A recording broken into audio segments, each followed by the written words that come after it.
Right. Where's my shit?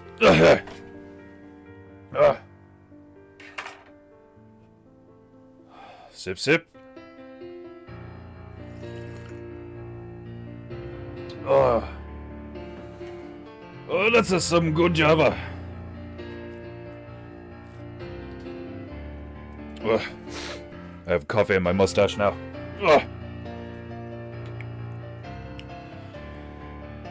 Okay. Alright, Myro. Let's do this!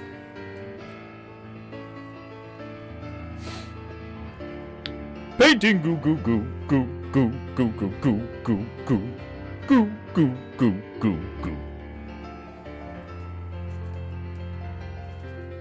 Oh. Painting goo goo goo goo goo goo goo goo goo goo goo goo goo goo goo. Painting goo goo goo goo goo goo goo goo goo goo goo goo. Painting goo. It's painting goo. Let's fucking goo. Oh, my spider knows its timer. Oh. Oh, my shoulders are very stiff this morning.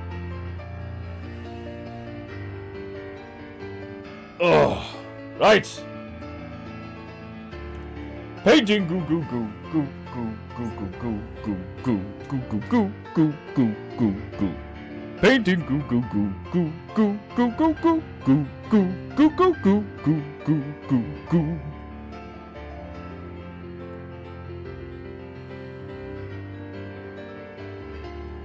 Painting goo goo goo goo goo goo goo goo goo goo goo goo. Painting goo.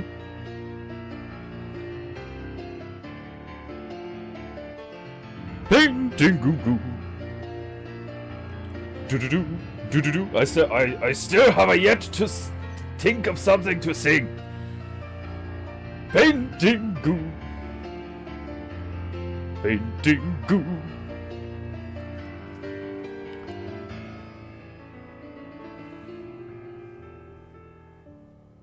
Oh, Christ. Must be nice to have a spine that knows the time. It is. It's pretty handy. Painting goo. Goo. Goo. Goo. Painting goo. Oh, oh, it's fucking cold. Painting goo goo goo goo goo goo goo goo goo goo goo goo goo goo goo. Painting goo goo goo. It's painting fucking goo. Let's painting goo. Painting goo. Painting goo. Painting goo. Painting goo. Painting goo. Painting goo. Where will we go? Painting goo. What will we go?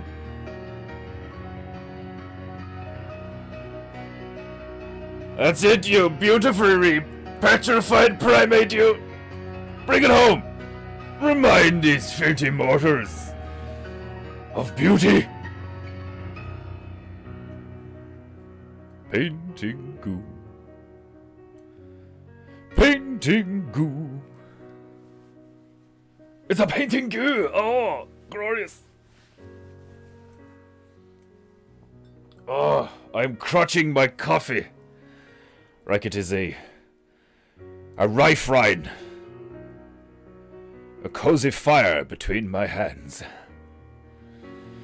Right, you know the drill. If you have any honor, you will pay the monkey for bringing you such beautiful tunage. Greetings, and welcome to another glorious episode of PEINTEINGU. I, your host, your cold, dehydrated, underslept demigod host, Defenderu, demigod of PEINTEINGU. One of these days I will manage to drink coffee without submerging my mustache in it. Aras. Do I need to trim it? Maybe. Do I need to trim? Perhaps. Perhaps. You know what I noticed the other day? You ever see that guy Paul Joseph Watson? He's big on YouTube. He's English. He's British. I occasionally watch his videos to just like get up to speed on some stuff, because he's like truther-esque, but he's still like a fucking... He annoys the fuck out of me for lots of reasons. Anyone who is sponsored by... What's that fucking thing called again? They like call it the lawnmower for your balls or whatever. Manscaped. That's what it is. Anyone who's sponsored by Manscaped is like, you're a fag. Like, let's just be real. Like, it's not that I'm against looking good, or like, excuse me, was I descended to proper PEINTEINGU posture? Right. It's not that I'm against grooming and looking your best. I'm not. Not at all. But this whole Manscaped thing and like gelled hair and all that shit, like, don't get me wrong, when I was a teenager, when I was a young lad, I had like a gelled fringe, you know, and then I discovered metal and depression. Next thing you know, I had a pierced lip and a fringe. Like the fucking... I had an emo fringe for a while, like... Oh, the shame. Like, the utter shame. But anyway, the point I'm getting to is I seen one of Paul Josen's videos there. Was it yesterday? I think it was yesterday. And I noticed something while I was looking at... Like, the way he shoots his videos, his face takes up the whole screen. Like, it's like a moving mugshot. His face, like, it's just him. And he has this thing where he kind of like, he kind of looks down.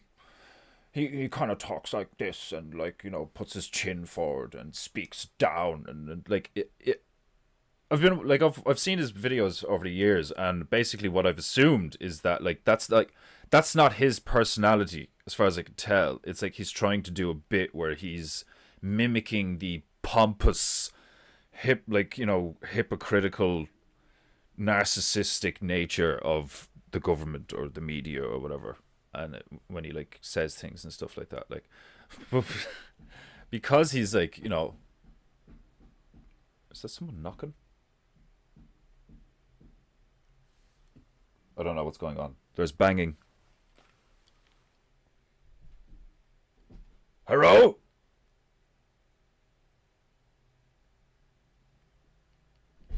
Ah, 'tis the female.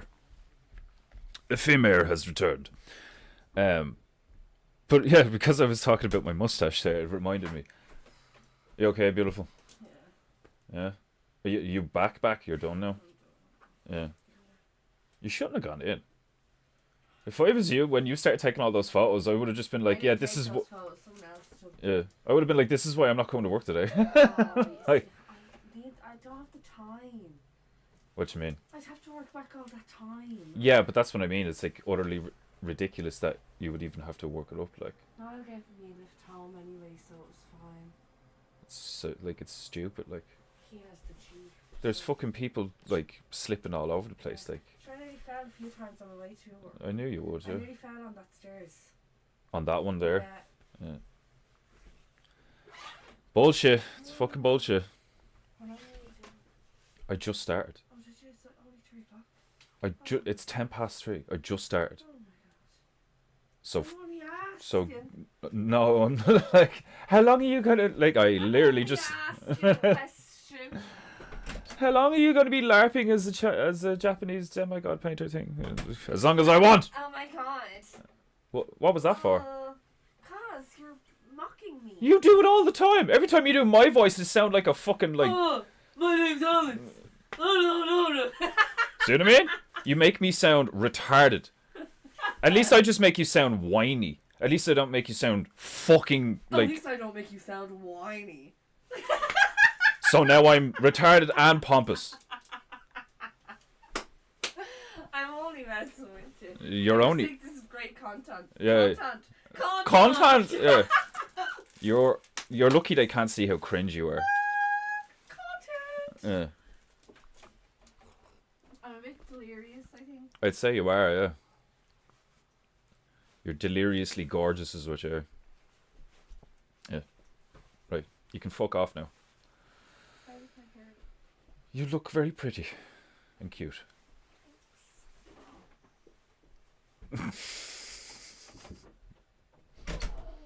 Right, what was I saying? Paul Joseph Watson's a fag. Yeah, that's where I was. The way that chap trims his mustache, like you kind of have to see it to believe it. Like, do you know what I mean? And then once you see it, like you're not going to be able to unsee it. He trims his mustache. I don't know how to describe it. It's like we call it a Ronnie in Ireland, like. But it looks like he's basically got like a thin. Like it looks like he could like it's weird. It's full. He's got lots of hair here and it's full, but he's trimmed it back so far that like you can't. It's not that you can like I've done that before where like you know the missus is like. I don't like it when your mustache is like too long because like when we're kissing it's all like you know all hairy and shit and I'm like right whatever you know she is female they're women they're all into pretty soft shit and I'm quite the caveman like do you know what I mean so or at least I can be but she loves it but like you know there does come a point where it's like fucking for the same reason I would turn around a whore and be like Jesus like you know fucking shave your pits or something will you like. Like she'd be like stretching it or something like it's like my love you're beginning to get a bit bristly you know get a bit wild there love like they do the same to you they're like you know fucking oh I wish you get your hair cut or like whatever like you know sometimes she bitches about the fact that I don't wear jeans enough like it's just what they do it's a constant attempt to make me less to make me like more civilized in a sense. I'm quite the bushman, giggity. But anyway, he trims his mustache so far back that it's not. It's like I would trim it just to the lip, right? And that's enough. That does the job. Like it doesn't. It still looks like I have a full mustache. It's still I look well groomed, and it satisfies the female in terms of comfort.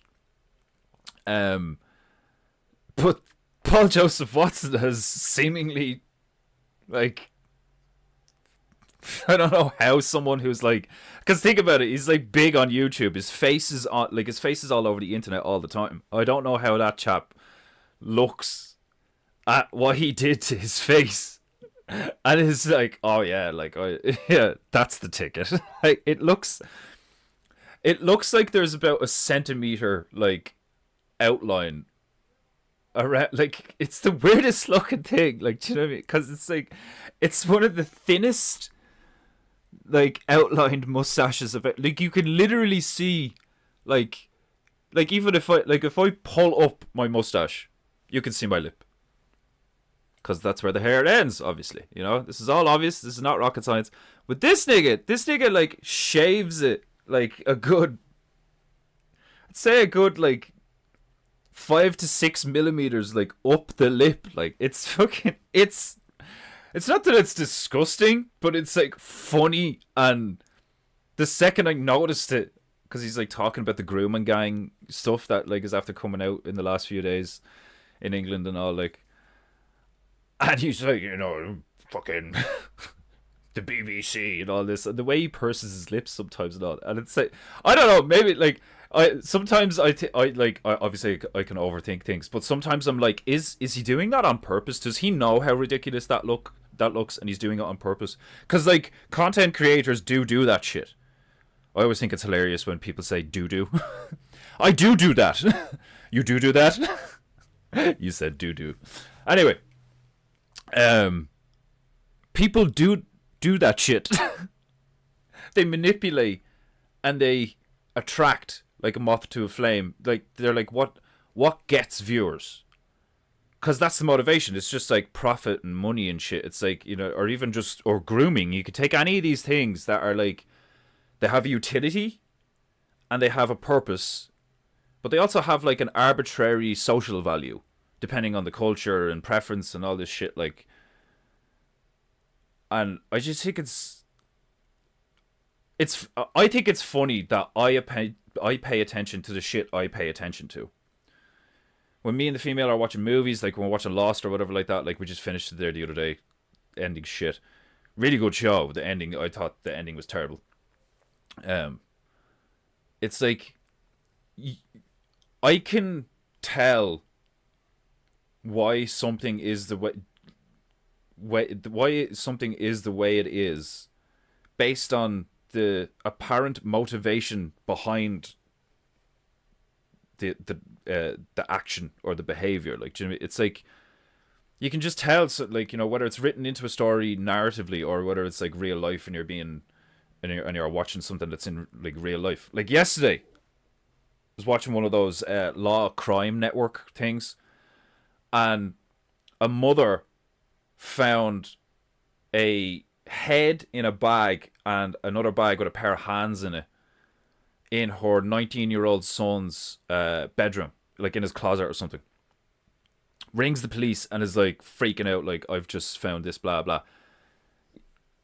If it's the sort of thing you guys are like, you know, interested in, you should totally check it out. It's on YouTube. Go to Law and Crime Network, and it's like, it's in the last 8 days it was released. It's like a mother finds her horrifying son's secret in room or some shit like that. Like, you know, fairly vague fucking title. It could be fucking anything. But like, what happens is she finds a head and hands, and obviously it's like intense as fuck. It's like, oh my god, like their son turned out to be like, you know, one of those psycho murderers.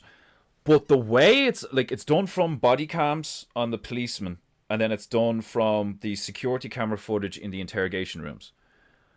And so it's all real, you know, seemingly, unless like somebody's fucking paying obscene amounts of money to get decent actors to be able to like do this shit and pass it off as real life. I doubt it, like that's some overthinking that shit, like, you know. But as far as I can tell, this like actually went down. It's real, but it's so intense and it's so stereotypical. The patterns are there. That it's so stereotypical how that scene plays out and what happens. And the kid, like, he straight up turns around to the cop and the cop is like, so your parents have found something in your house that they're kind of worried about. That's why we're here and all. What did they find? And the young fella just looks him dead. Like, you can see it happen. The switch just flicks. And he just looks at the police officer and he's just like, a human head and hands. I said it and the female agreed with me. Fucking, he looks exactly and behaves exactly like Dwight out the office. It's so creepy, but hilarious at the same time. And the point I'm getting at is that, like, there is so much behavior collectively that is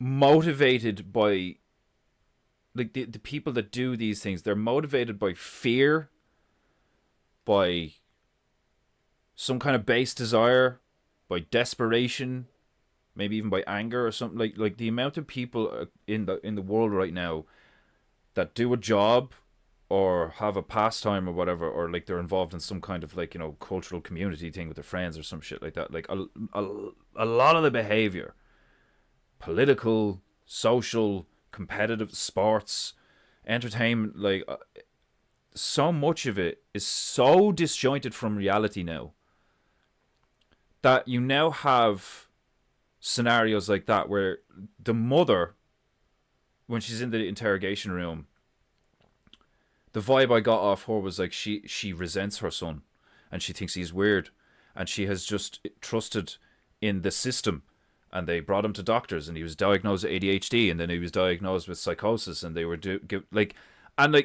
what was hilarious was 10 minutes into watching it, before you get lots of the information.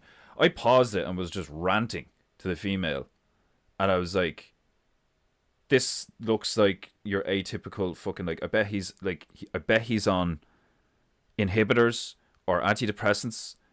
And then you look at the home, and it's like they have land, they have their own animals, they have a barn and a house. They clearly live very well, and he's not an only child. He's got what looks like a older brother.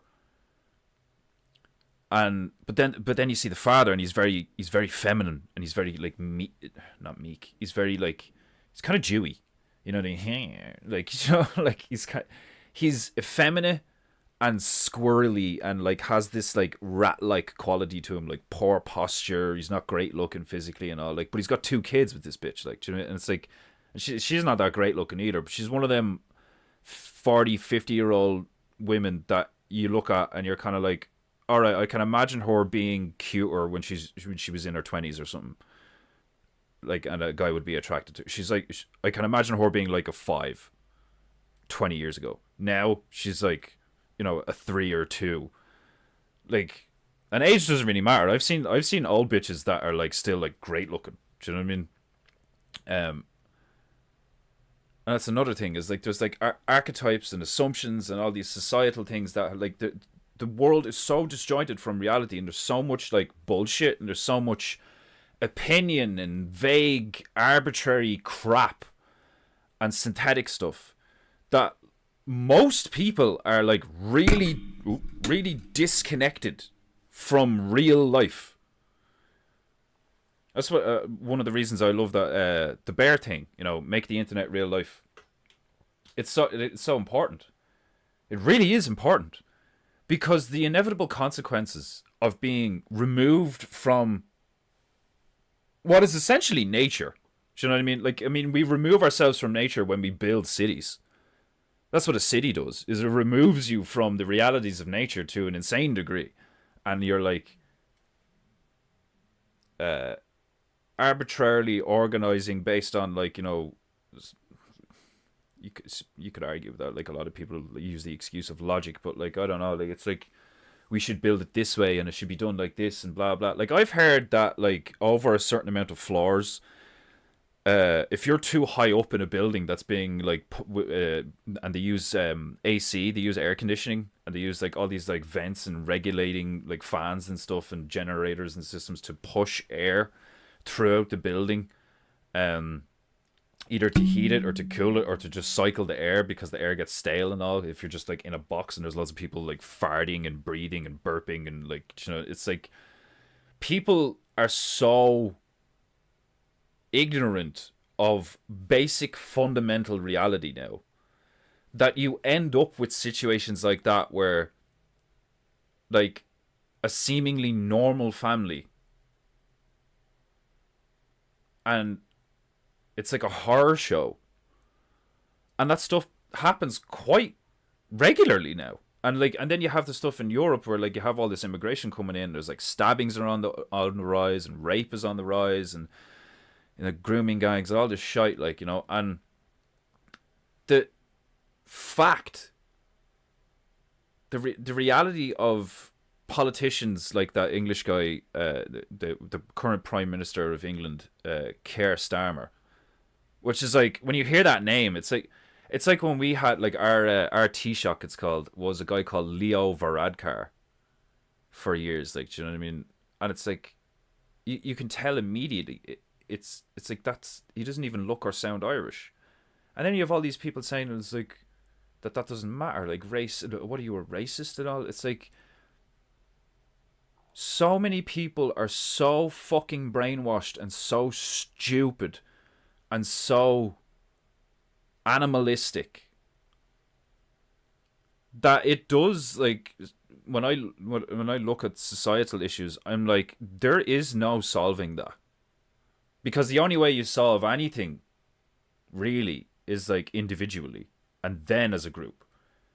People individually need to be moral and disciplined and have a level of honor and, like, and all these things, and then that is what allows them to function as a group, because they have things like trust and empathy and compassion and the discipline as well. It's like, you know, an awareness. Like, if you there's such a monumental difference of energy polarization between if you have a group of individuals who individually are of sound mind, body, spiritually, all that, like they're just like good people, and then they come together.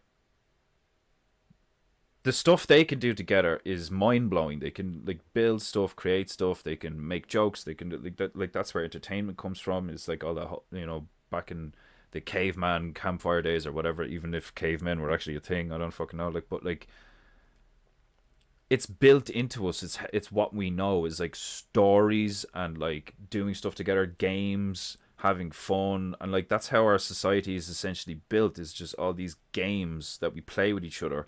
But in order to play a game with each other, there has to be a rule set and trust, and like there's so little trust now in a society that is so widespread and so connected digitally. Like, it's fascinating to watch it unfold because there are people right now behaving like herds, literally like herds of cattle, but they're choosing to do it with their own God-given free will. And then you have the ones that like feel victimized, and then the ones that feel like that are totally into it, you know. And it's like, to think that you could change their mind, or you could show them the truth, or like, you know, white pill them or whatever, or even red pill them, or even black pill them sometimes. Like, it's like people like people like me, and a lot of you are probably the same. Like, I struggle with reality because of how other people behave. It's weird. Like I'm so apprehensive about other people as a collective, because the majority of the behavior I see out of large groups of people is corrupt, insane, hedonistic, degenerative, destructive behavior. You know, and even when it comes to something like a fucking charity or something, like like they're all like, my mind is just like, they're all lying, like they're all fucking like, and it's not this, like, I'm sure there is an example of a charity that actually does good shit for people who need stuff, and they're not like, you know, corrupt and like take money on the side or whatever. Like, I'm like, there's an exception to every rule. There's an example of everything, like, you know what I mean? And just like that thing I was watching with the fucking kid who turns out to be a psycho. It's like, when you look at it, when you just look at it, you see two sons on farmland with the, you know, you got two parents. It just looks like normal family, like, you know. But then right beneath the surface, you have all this like societal issue shit and like behavioral problems and stuff. And that's what I was saying to the females. Like, it's funny to me how like the yin and yang symbol is like so accurate, where it's like in the depths of the ghetto in America, like a black ghetto, really violent, riddled with drugs, crime, all this shit. You still get people who have like a really high like respect, honor, discipline, like, you know, the diamond in the rough kind of thing. And then when you go to these insanely affluent, opulent, you know, shining lights, gilded with gold, fucking just like insane levels of, I wouldn't even call it like, because I wouldn't call it like good, or, but it's like insane levels of just like was it avarice, like greed, and fucking the opulence is what gets me. Like, it's just like totally over the top shit. Like, do you know what I mean? Like marble fucking pillars in the garage where you keep your 10 cars. Like, do you know what I mean? Like that kind of shit where it's just like, there's no need for any of this. This is just so, what a waste. The amount of resources, labor, time, like, it's just crazy that there's lots of them. There's lots of people who have like a mansion, multiple cars. They don't have a family. They're like single, and they just like hedonistically sleep around. Like, you know, and like they might have like a a relationship with a while with someone, but they end up like cheating on them or whatever. Like they're just empty. All they do is like earn money through some kind of like all these like influencers and online grifters where they have all these deals and they're like they don't actually own the $10 million villa that they're living in. They rent it. It's all contracts. It's all, you know, debt and contracts and deals and all this fucking shit. Like the fact that that is like it's so prevalent. Like there's so much of it. Like, do you know what I mean? It's like, how do you think? Like, I know this is like a huge rant. It's all stemmed from the fact that Paul Joseph Watson doesn't know how to shave his mustache. It's like that's what I'm getting at. Is like, it would make more sense to me if I met Paul Joseph Watson and asked him. I was like, "Are you aware of how ridiculous that your mustache looks?" As a guy who like sells cologne and like, well, not sells cologne, like he has ads on his videos for like cologne, men's health, fucking like, you know, like workout stuff, like supplements and stuff like that. Like he's like an effeminate version of Alex Jones. Like he may as well be selling dick pills. Like, do you know what I mean? It's like, and he does the whole Manscaped thing. And like, don't get me wrong, like there's another YouTuber that I really like, Donut Operator, and he's like a former policeman, and he does breakdowns of like shootings and stuff. Seems like a really cool guy. And he's done, you know, sponsored ads of like Manscaped and like other, like, you know, stuff for like men's boxers and stuff. I think all of that is insanely gay. I think all of that stuff that's geared around like men's grooming and health and shit, like, maybe not all of it, but like I'd say the major majority of it is like, it's just another way to get men to normalize men being like women. There's a scene in the movie The 13th Warrior where there's been helicopters going around here for the last few days. I think it's hilarious. Almost never hear helicopters around here, but now we're hearing them because like everything's in fucking deadlock because it snowed. Like, it's so funny. Island can't even, like, the government and population here can't even handle a bit of snow. Like, it's fucking hilarious. But anyway, they're trying to normalize being a fag. And the example I was going to use is there's a scene in the movie The 13th Warrior with Antonio Banderas and the Viking dudes and all. They land at the island after being on the boat for a while, where they're going to find this village that has requested, the king of this village has requested their help to kill these monsters that are attacking them. So they land on the island and they get off the boat and they're looking around and there's like a thick fog about the place. And they're looking just like straight into a forest, and they send their scout ahead a bit, not even a couple of 100 meters. I'm talking like, you know, 10 meters or something. He just goes in a bit on the horse, and they're all just basically reconning the beach. And the scout like smells on the air. He got like he hears something first. I think he hears and sees movement in the distance, and he turns around to the commander or whatever, like, you know, the main alpha nigga, and is like, a rider approaches. And then a couple of seconds later, he smells the air. He goes, perfumed. You know, like, and they all kind of look at each other. And it's like, the idea of a man having a floral or like pleasant scent about him, when you think of it, it's not natural. Because like, I've met like there's different kinds of sweat and like body odors.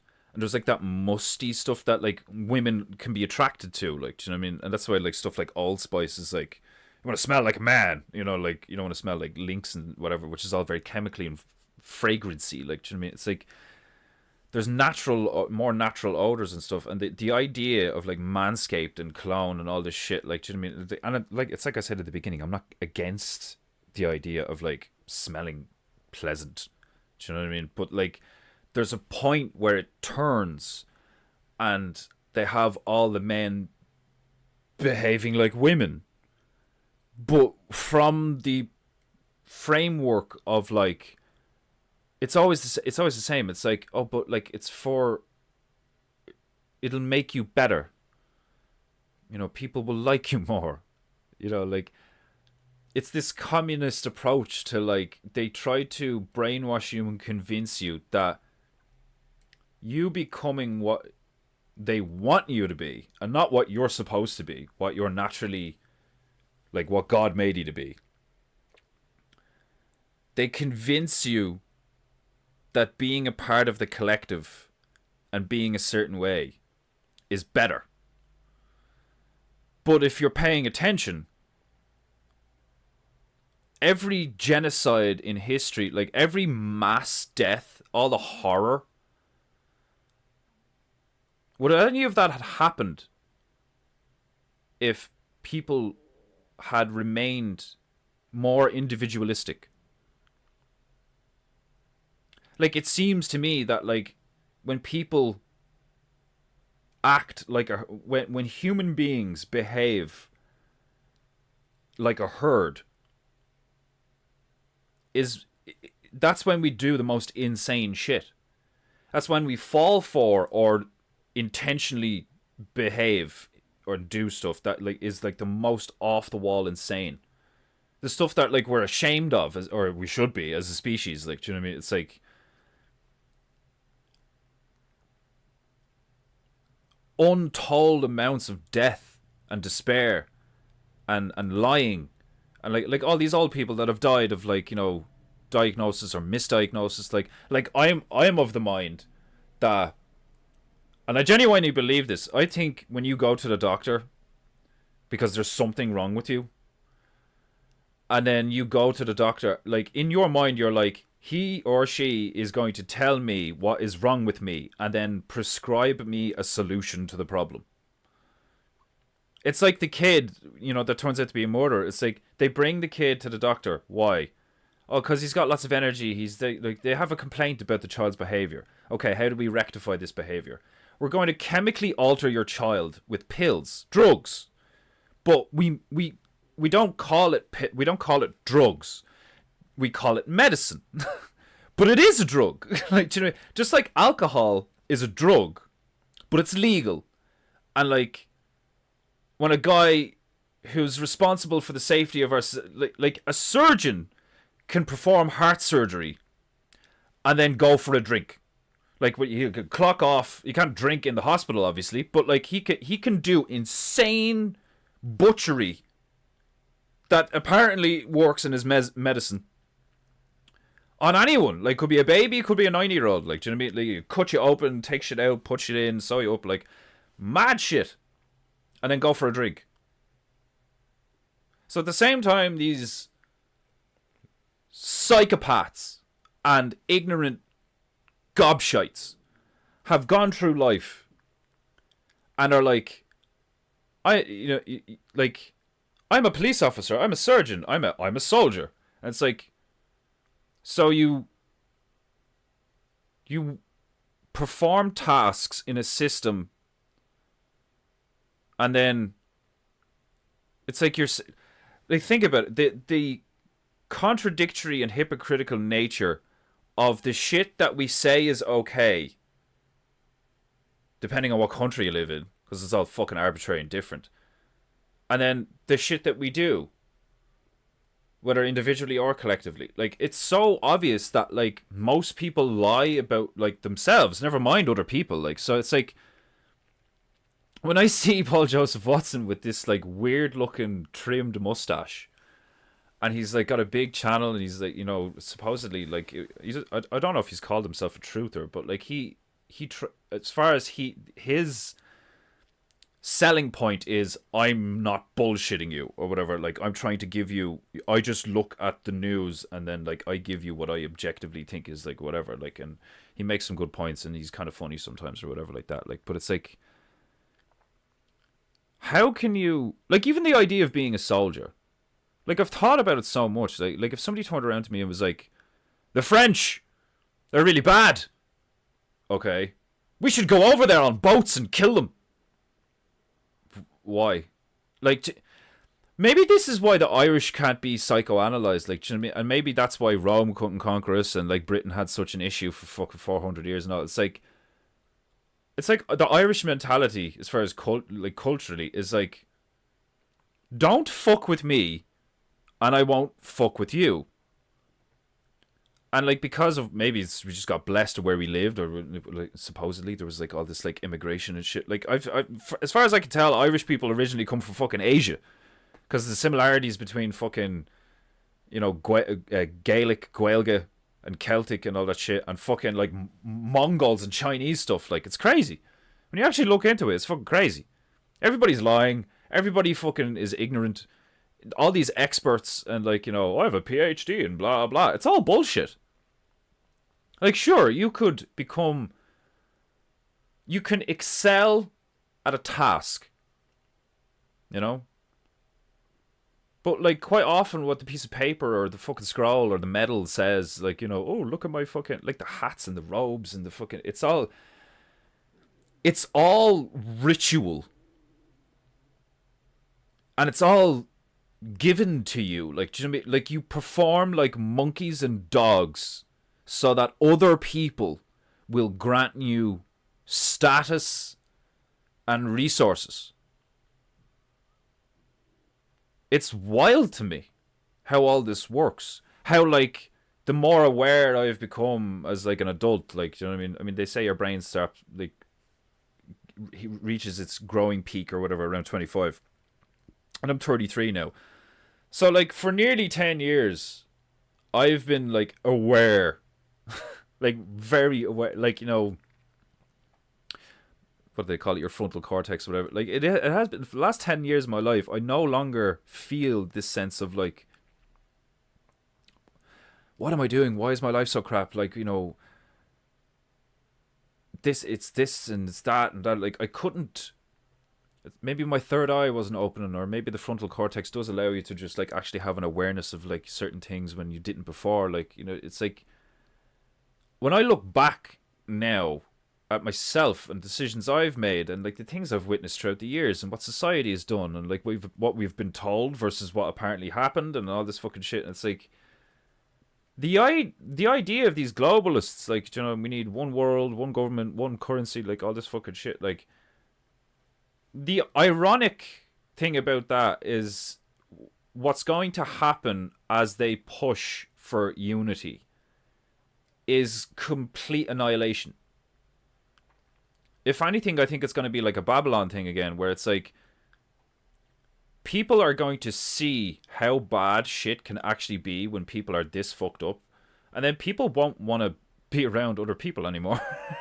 like I could see a time where most people are like terrified of other people because of the potential for probability of like, you know, betrayal, psychopathy, sudden danger. Like, do you know what I mean? Like, oh, like if I could turn around and he could just like stab me, like, do you know what I mean? Like, because there's the implicit trust of, you know, like the same thing that gets people to go, well, why would they lie? You know, that naivety, that gullibleness of just like, but people are good. You know, like that same thing. I could easily see a situation where it's like, it's completely reversed and inverted, where most people are like, yeah, but like people are bad. So why would I interact with other people? Why would I share things with other people? Why would I be nice to other people? Why would I? Do you know what I mean? It's like everything will get so shit collectively, and like it's happening. Like, do you know what I mean? It's fucking like you got all these countries fighting. Like, you can ignore it, which I don't advise. What I advise is like what we do in the bear community, or what I do personally. Like, this is what helps me, is like you detach emotionally and you observe it, and then in your own life with the people you love, like, you know, like you think globally, act locally. I think that's actually a good thing. Like, and I don't mean globally as in like I think it's a globe. I don't know what it is. I'm a realm earther. You know, it's obvious to me that nobody knows, or the people who do know aren't going to tell us, or they're lying. you know. So anyone who claims to be smart enough to figure it out or to have been there and they know or whatever like that is probably lying or they're full of shit. Like, you know, which is kind of what my point is like, even I, despite having the willingness to interact, the willingness to trust people, and like, and I've been betrayed in my life before. Like, you know, fucking like, I've been through some horrible shit. Especially on like an emotional, personal level, you know. Like, I haven't been through horrible shit. Like, I went to fucking Nam or something. Like, you know, I didn't fucking survive an IED like with the boys. But I've experienced the consequences of other people's behavior to the point, and those people, like, you know, it's like family and friends, where like it makes you like, think about it. How many people do you know, or maybe you've even said it yourself, that you actually prefer the company of like a dog to like you know, people? Because the dog just wants to play, the dog just, you know, wants to chill out with you, wants to cuddle up with you, you know. It doesn't. It's like, don't get me wrong, dogs can deceive, you know, they can attempt to lie, which is hilarious. Which is another one of the reasons why I love animals, is they do have an apparent intellect and personality and stuff, like an individuality about them, like. But like, it's so much less complicated, and like, there's almost like, you know, it's kind of your responsibility because you're aware of more shit than the dog is. It's like, well, if stuff goes wrong, it's kind of my fault, like, do you know what I mean? Even when the dog like fucks something up, it's like, I can't really blame him, like, you know, he's not trained or whatever like that. It's like, it's just an animal, like, you know. It's like, when it comes to humans though, there's an implicit like, what, you know, why are you so fucked up? Like, do you know what I mean? Like, we're getting to a point now where I could easily see, I could easily see a situation where in a very short period of time, so many people die through various means, like whether it be medically, suicide, or like murder.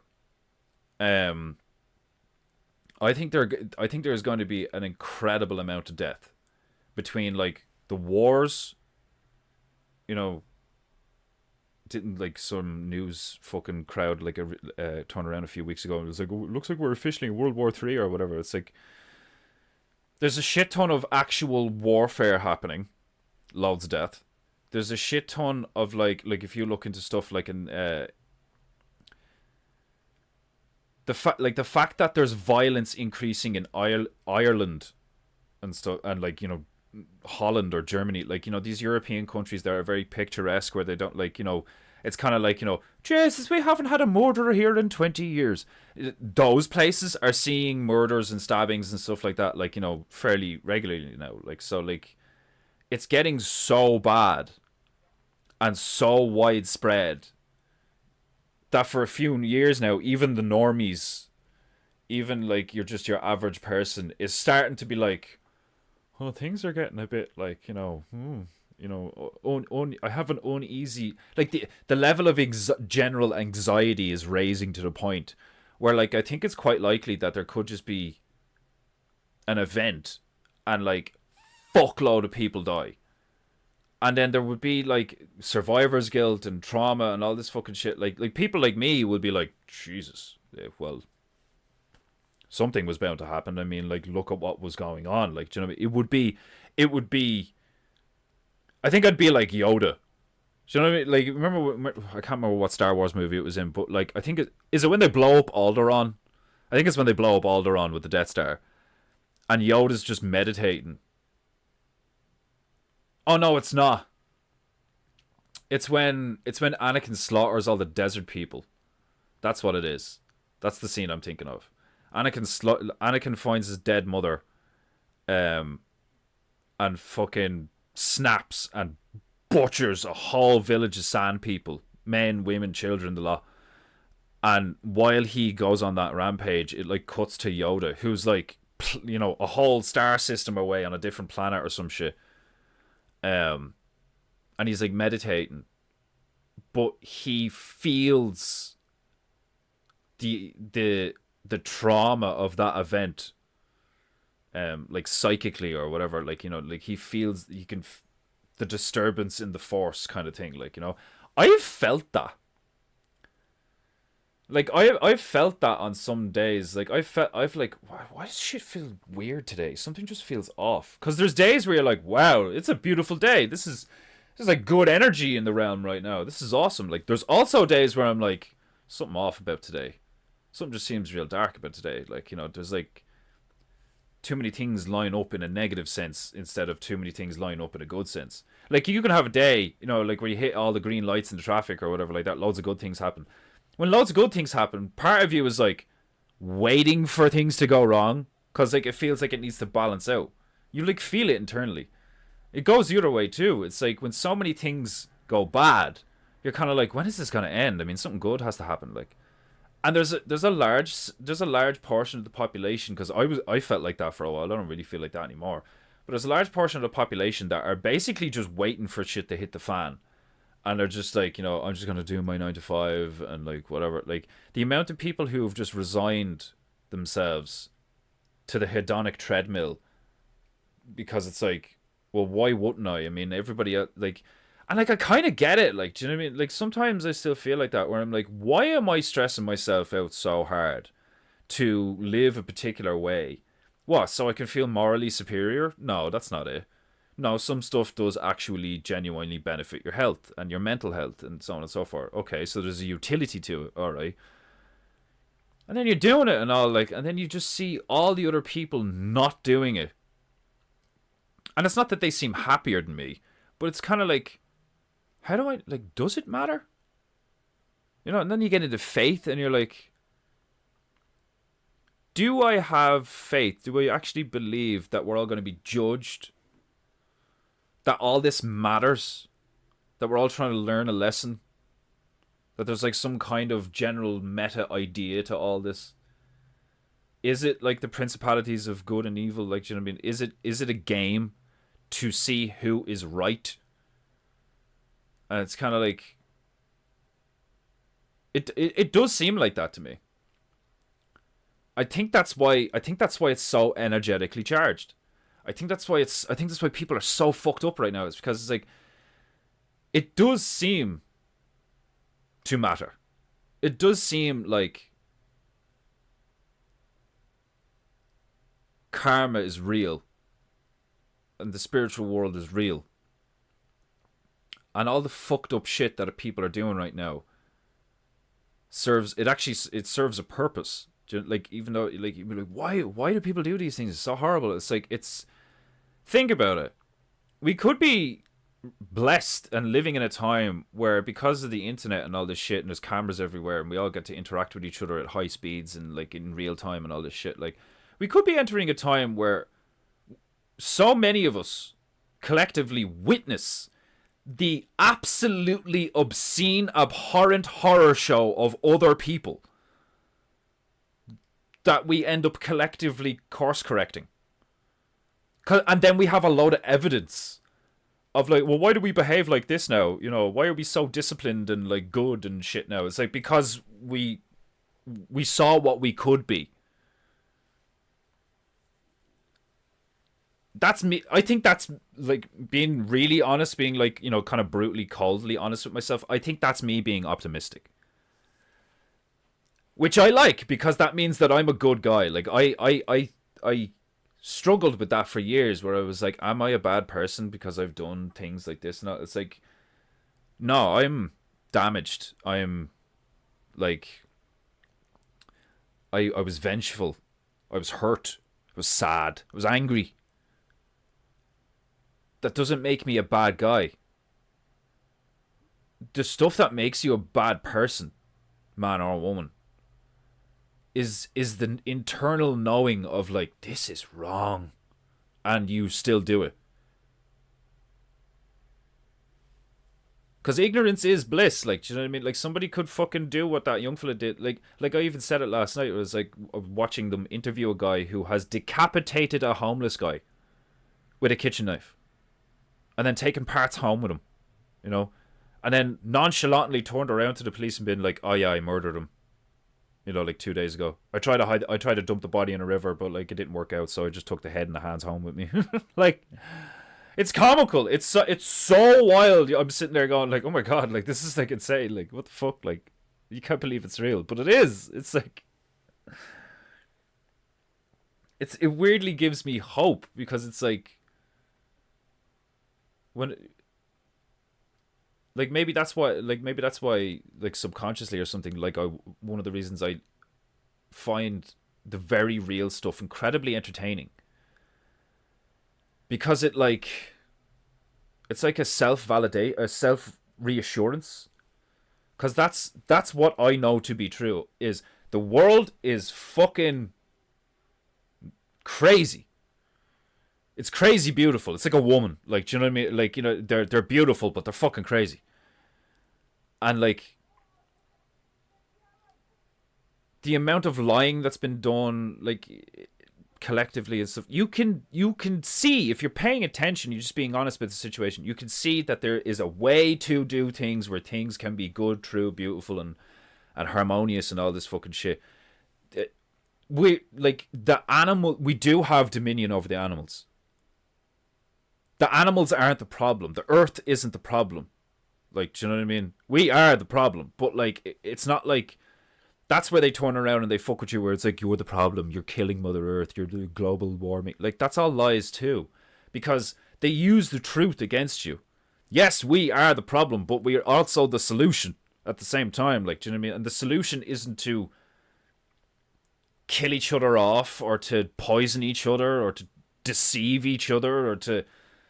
on a grand scale create these incredible systems that separate us from reality so that we don't have to fucking deal with anything. Like, you know, it's like the solution is to do what we are designed to do, what we know we can do, which is like fix things, create things. Like the fact that like think about like spiders and beavers and bees.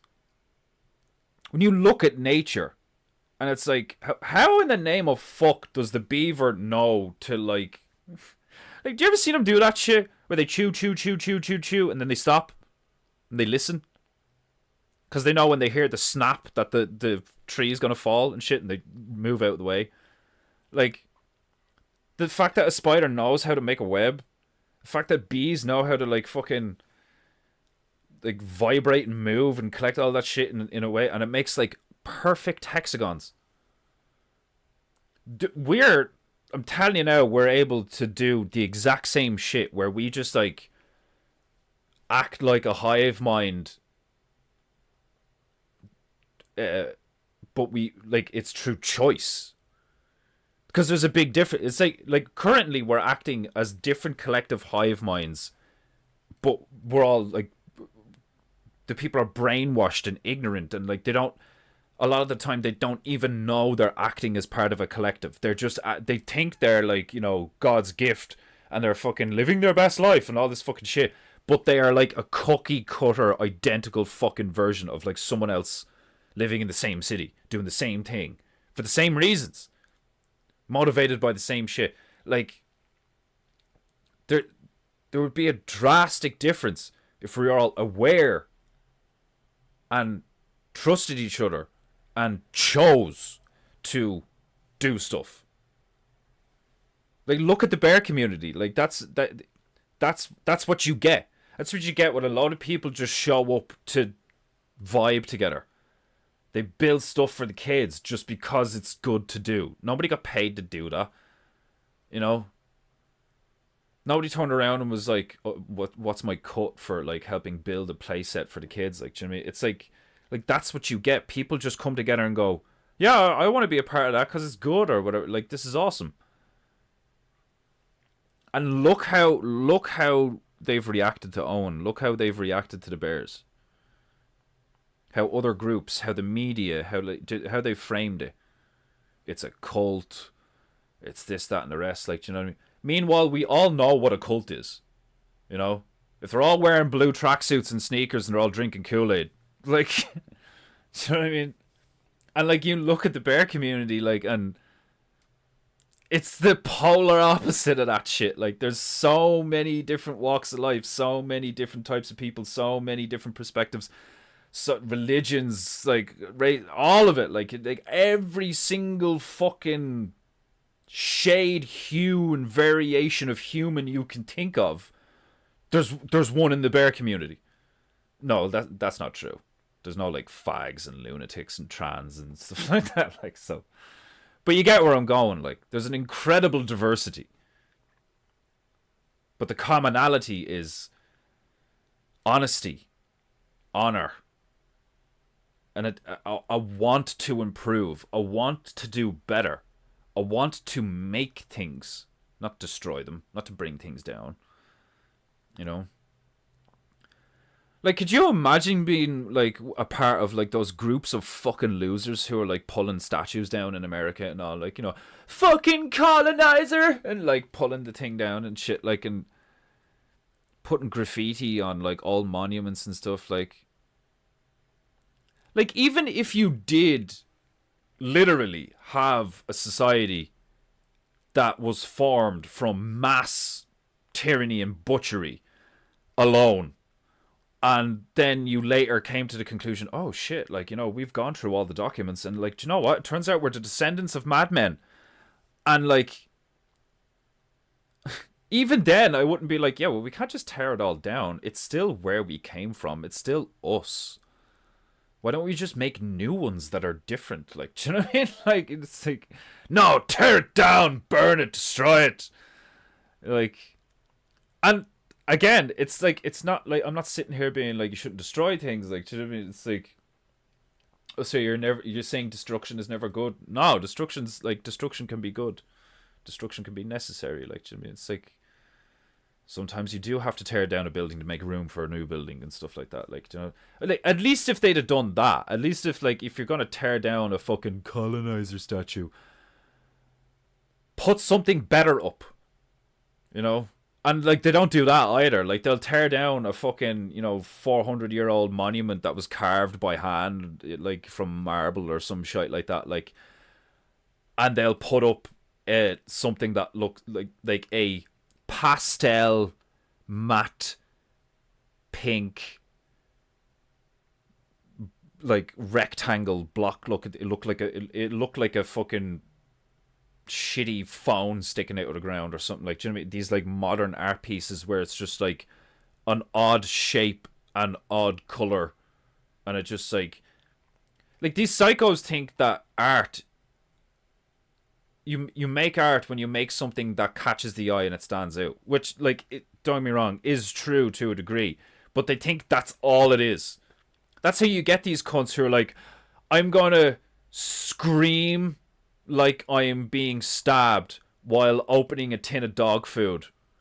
Like, have you seen this shit? Like, there's stuff like that where there's, like, bitches who are, like, at an art expo, and it's like, this is to explain slavery, and they, like, smear dog shit all over themselves or something. Like, you know, like, they'll be, like, eating a cold tin of beans with a fucking taser. I don't fucking know. Like, just utter madness. And they're like, it's art. It's like, no, it's not. You people are insane.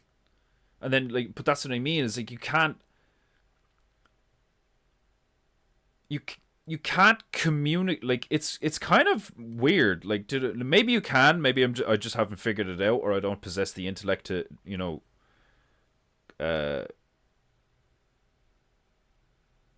not consider or contemplate, like, to conceive of such a solution. But, like, as far as I can tell, it's practically impossible to communicate to other people. It's very similar to what Owen's been talking about with the whole narcissist stuff. Where, like, I'm not looking at, like, a person and an individual and being like, oh, there's lots of there's lots of narcissists, you know? I'm looking at, like, the collective behavior and being like, how do you, it's like trying to communicate with a flock of birds. And, like, that's what I'm looking at. I'm like, how do you communicate with that entity? Because that's what I think it is. Like, do you know what I mean? It's like, individually, maybe you could actually get through, but it would take a lot of work, a lot of time, and you might end up like making the person hate you or like hate life, or like it could totally backfire. You can make them worse, like all sorts of shit, like, you know. But I get why the elites do it collectively, because it's like it's almost like you look at the collective human behavior, and you treat them like a herd, and like look at how effective it can be. Even when it's like off the wall insane, even when loads of us are like, I'm not sticking that in my arm. What the fuck? Like, you're giving away free ones at McDonald's? Like, that's crazy. Like, what's going on? Like, no, I'm not touching that. Like, fuck you. Like, meanwhile, loads of people did it. Loads of people did it. So what does that tell you? Is like, if you aim for the group and treat the group as a collective entity that you can manipulate and like interact with and shit like that, because the behavior of the group is different to the behavior of the individual. That's how you make a difference. Like, do you know what I mean? This is some rant I'm after going on. I haven't looked at chat like the whole time. I've been sitting here an hour talking shit. It's all your fault, Stabberoo.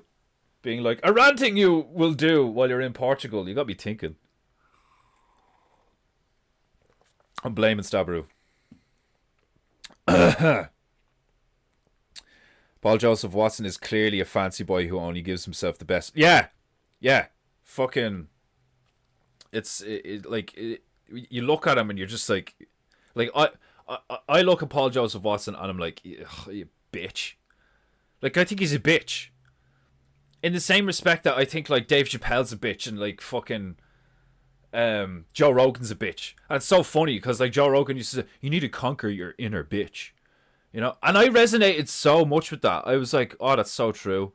You need to conquer, like, that's how you discipline your mind. That's how you get a good workout routine and, like, stay healthy, like, mentally and physically and spiritually. Like, you know, you need to conquer your inner, like, oh, but I don't want to do that. Oh, it's cold. I don't want to get out of the bed. Like, fucking, like, that's your inner bitch.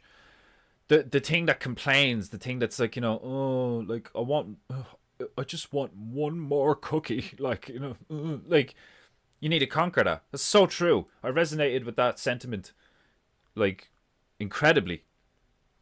And then for like, that's the level of irony, the level of like ironic polarization that I have experienced, that I see in the realm the last while, is like, so it's off the fucking charts. It's ridiculous, because it's like somebody like Joe Rogan, it's like, oh yeah, comedy, truth, truth, and then like totally fucking betrays Owen, like, not on a personal level, like, do you know what I mean? Not like, you know, how could you do that to your friend? Like, not, he didn't, because they didn't even know each other that well, like, do you know what I mean? It's not like they were fucking, like, best friends since they were 10 or some shit, and then Joe betrayed him. Like, it wasn't like that, like. But it was obvious how, like, gatekeepery it was. I think that's, like, I think Joe Rogan really shot himself in the foot by dealing with Owen Benjamin in the way he did. Like, he, you know, the way, like, somebody will experience something and people will be like, oh, here we go, this is like his villain origin story. But it's the opposite for Owen. Owen's hero origin story was those 3 streams on Joe Rogan where, like, all of those eyes are watching Owen be Owen. And it's about comedy.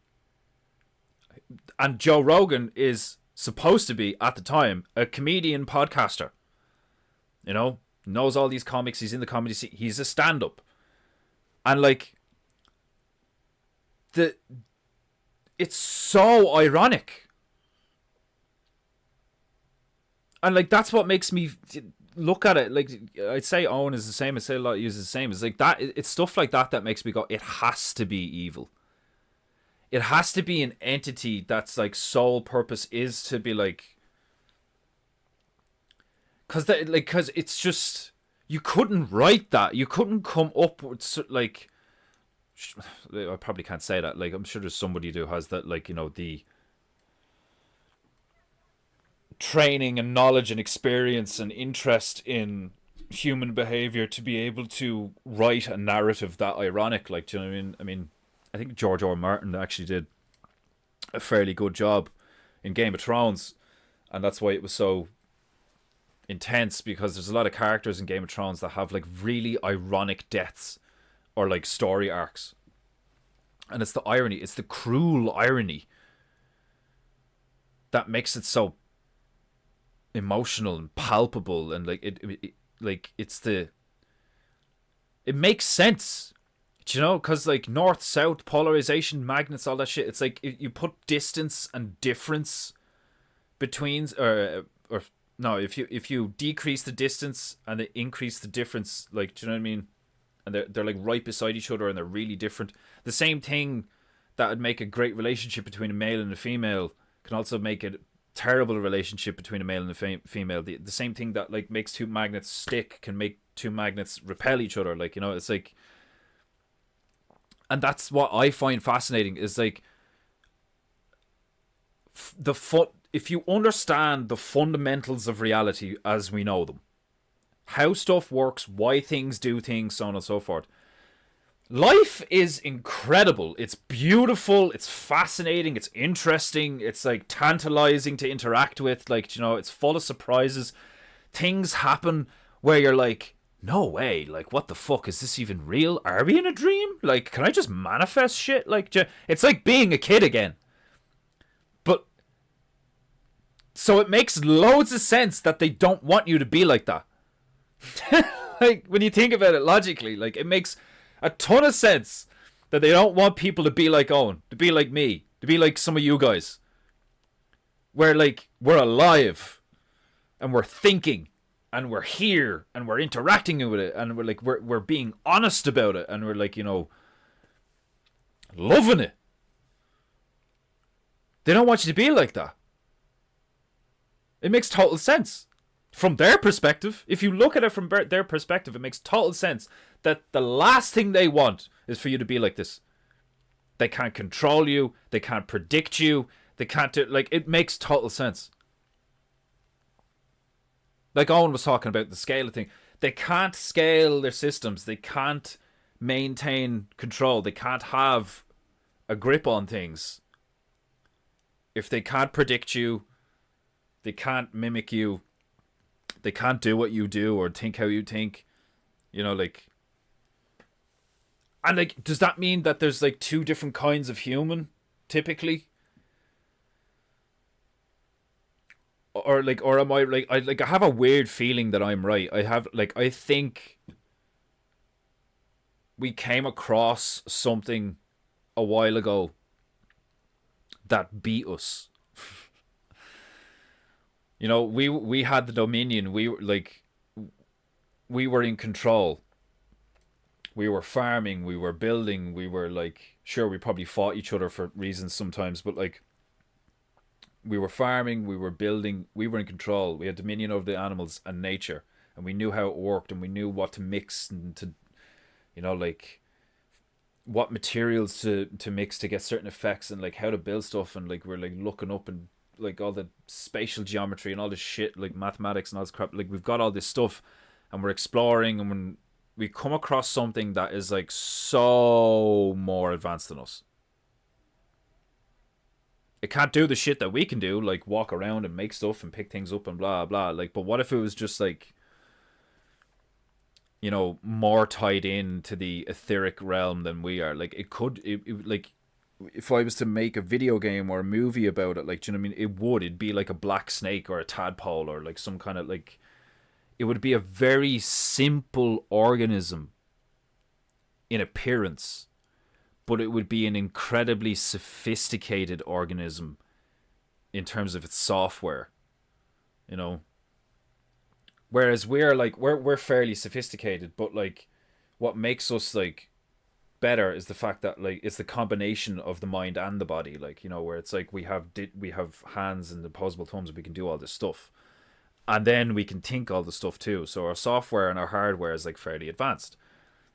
But if we came across something that was seemingly benign in its hardware, where it's like, oh, it's just like a fucking looks like a tadpole or an eel or like, you know, fucking some kind of parasite. Like, you know, it's microscopic. Maybe we probably don't have to worry about it. Like, you know, like, because we know stuff like that exists. Like, you know, there's like tiny little things everywhere, and there's big things, and there's like stuff that can make a slug fucking turn into a rainbow zombie fucking scenario. There's stuff that can make an ant, you know, go completely nuts and go up a tree and spore out, and like, you know, the way it happens is horrible. Like this black tentacle thing that I told you guys about, if you've never checked it out, check it out, where it's like this fucking black tentacle parasite thing comes out of a fucking praying mantis in like a Tupperware thing filled with water. Mad looking. We know that shit is real and it exists. Like, and what does it do? It enters the body of something and completely takes it over. And sometimes, not all the time, but like you have ones that like when they take over the body drastically changes in appearance. So the second you look at it, you're like, oh, zombie slug. Oh, poor guy, you got hit with that fungus. Like, do you know what I mean?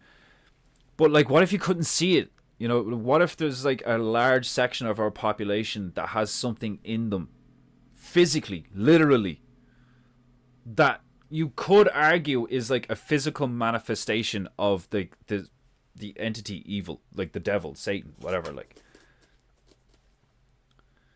it wouldn't surprise me at all. It wouldn't surprise me at all. And I personally wouldn't equate it to like evil incarnate. I think it's very possible that we're like, oh, we're the apex predator. We're the apex predator. We're the apex predator. And then we came across something in the ice. And we're like, hey, we're not the apex predator. Oh, shit. Oh, shit, we're not the apex predator. And then we are now living in the result of, like, the aftermath of that. Like, you know, we get told world wars, you know, the geopolitical powers, like, you know, like we basically get told that the only bad people who exist on like that's why they have to come up with aliens, because it's like otherwise it's just Nazis. Do you know what I mean? Like, we don't have an enemy collectively. We don't have an enemy.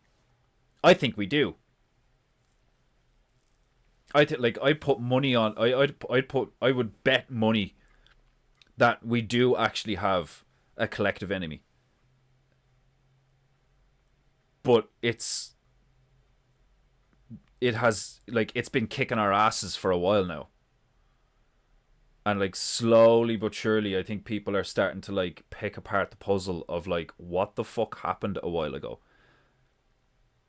All these truthers about like, you know, have they fucked with the calendars? Like, did they add 1,000 years? What happened 300 years ago? Where all these buildings come from? Why don't we build shit like this anymore? Like, we used to be so much better at things. Like, why are, like, does it not appear that like it's possible that we are subjugated by something that we cannot see?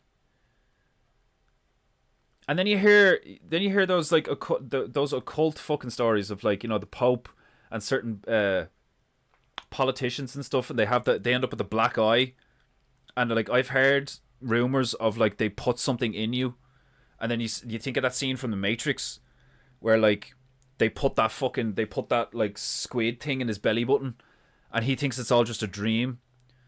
And then when they get him in the car and they put that machine on him, and Trinity, like, you know, pulls it out of him, and he's like, Jesus Christ, that thing's real. Like, think about it. Like, how many times does a guy just randomly go get an ultrasound? It's like almost never happen, right? Like, women only women get ultrasounds. If a guy gets an ultrasound, it's probably for a very specific medical reason. Maybe a tumor or some kind of information they can't fucking figure out the cause of, or something like that. Like, you know, or maybe you're looking for an old bullet or something, like, do you know what I mean? But like, I'd love to have the resources to get like 100,000 volunteers to like enter a scanner that like I would be able to just look over the fucking results of. So like, you know, you'd be fairly sure that like nothing's been like tampered with to make, like, to hide something or obfuscate something or remove something, like, you know. I seriously wouldn't be surprised if there's like some kind of parasite in like lots of us. And that's actually the problem, like. And that doesn't,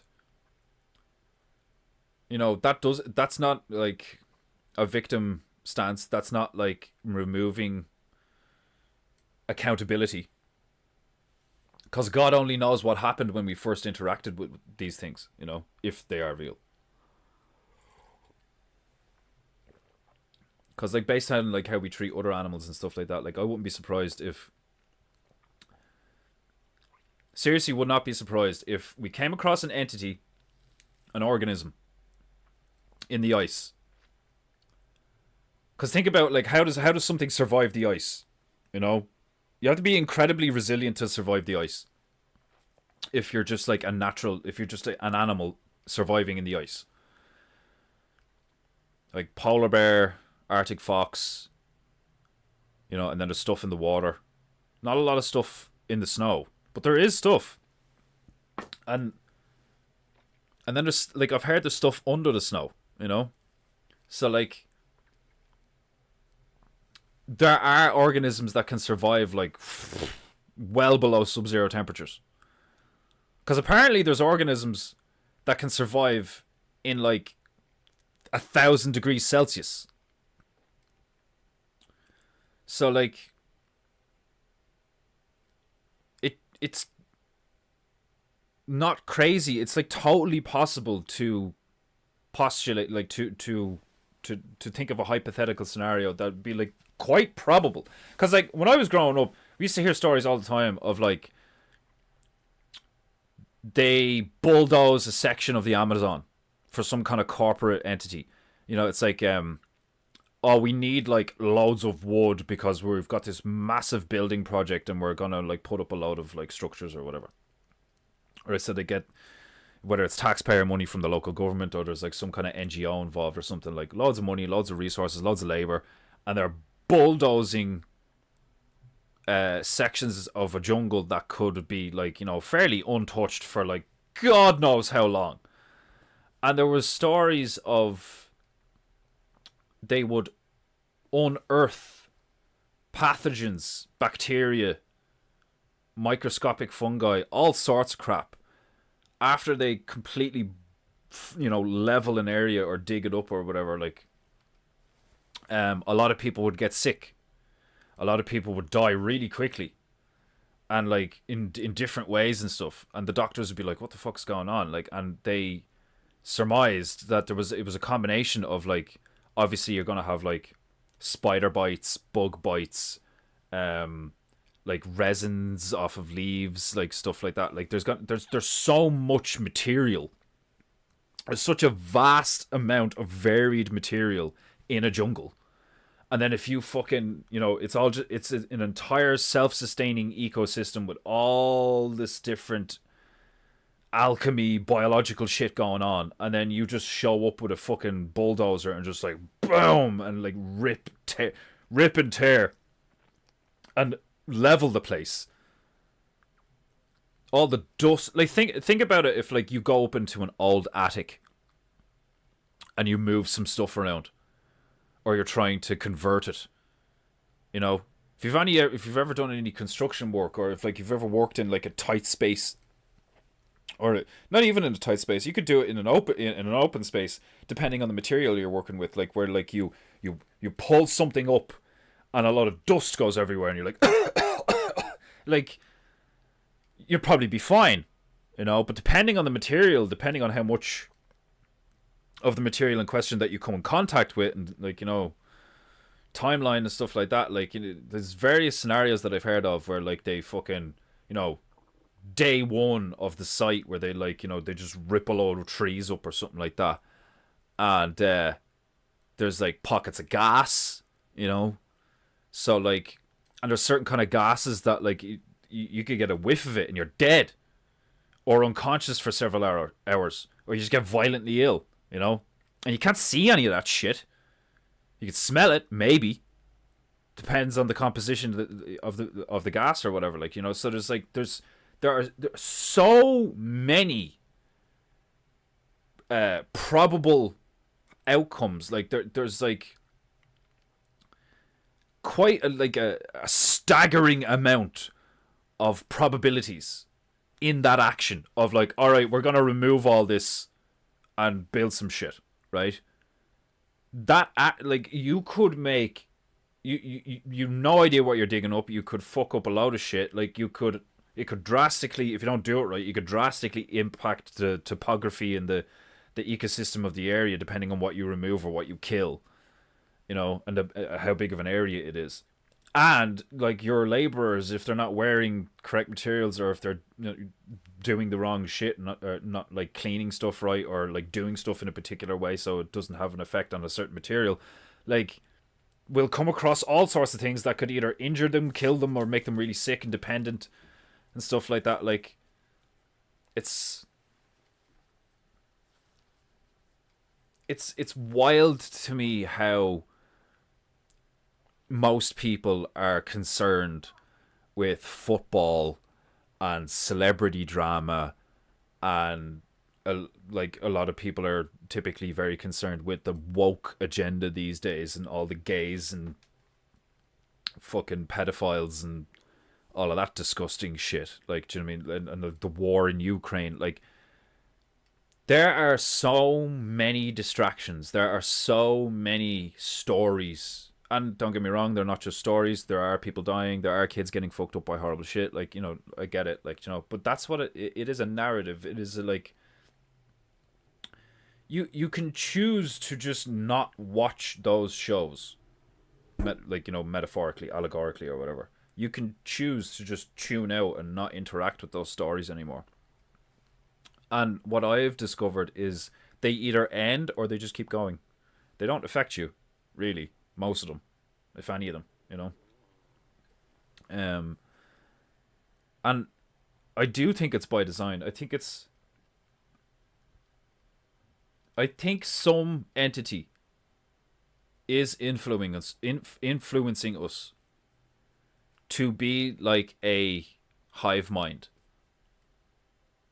And that to me doesn't seem like the archetype of like the manifestation of evil. That to me seems like an enemy, a predator, an opponent that we don't even know that we're fighting, most of us, you know.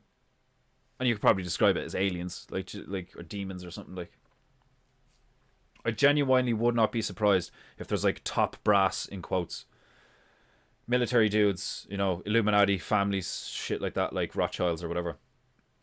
Would not be surprised whatsoever if they know exactly what's going on, and everybody's just keeping their mouth shut, because if they don't, sure, they lose their fucking place on the podium, you know. I wouldn't be surprised at all if when we started exploring, and because when did they start exploring Antarctica? Richard E. Byrd and stuff like that. It was like around the end of World War II, or around, like in and around the end of World War II, wouldn't it? Is where the zeitgeist of like the you know, the mainstream narrative that most people knew was that, like, you know, oh yeah, like sure, they've gone to far off lands like Antarctica, and it's just ice, you know, it's just treacherous ice. Like, if you just apply the same, like when they got to the Americas, or they got to, like, you know, different continents, and they start, like, when mankind, regardless of race or religion or, like, you know, army or whatever, when a group of people show up to a location, there are behaviors that inevitably unfold.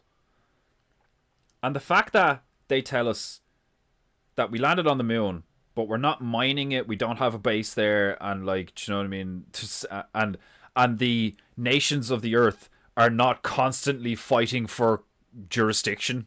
like come on, like, do you know what I mean? Like, every fucking spot on the fucking map, apart, like, they're constant. Like, China's like, Taiwan is ours. Like, Russia was like, Crimea is ours. Like, you know.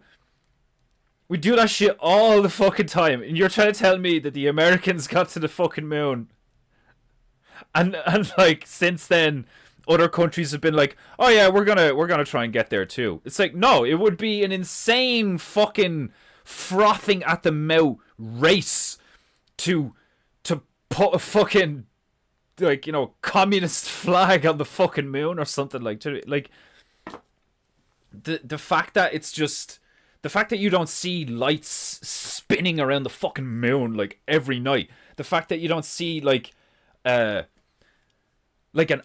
Amazon satellite, you know, like fucking, like just think about what happens. Think about how, you know, the world does work all the time without fail. Like the shit we do, we do the same shit all the fucking time. How people behave, and apparently we went to the moon, and it's still just like, oh yeah, yeah, whatever. It's like, what? Like, it just makes no sense. Whatever about the conspiracies of like how they did it, or how they didn't do it, what they couldn't do, the logistics of it, the science. Just the point I made of like, okay, so they went there, like the apex, the fucking, like, obviously, like, well, not obviously, but it's like, most people think, oh, well, you can't get to the sun because, you know, it's hot. You know? But the moon looks like a rock, so, like, maybe we could go there. Like, just think it through.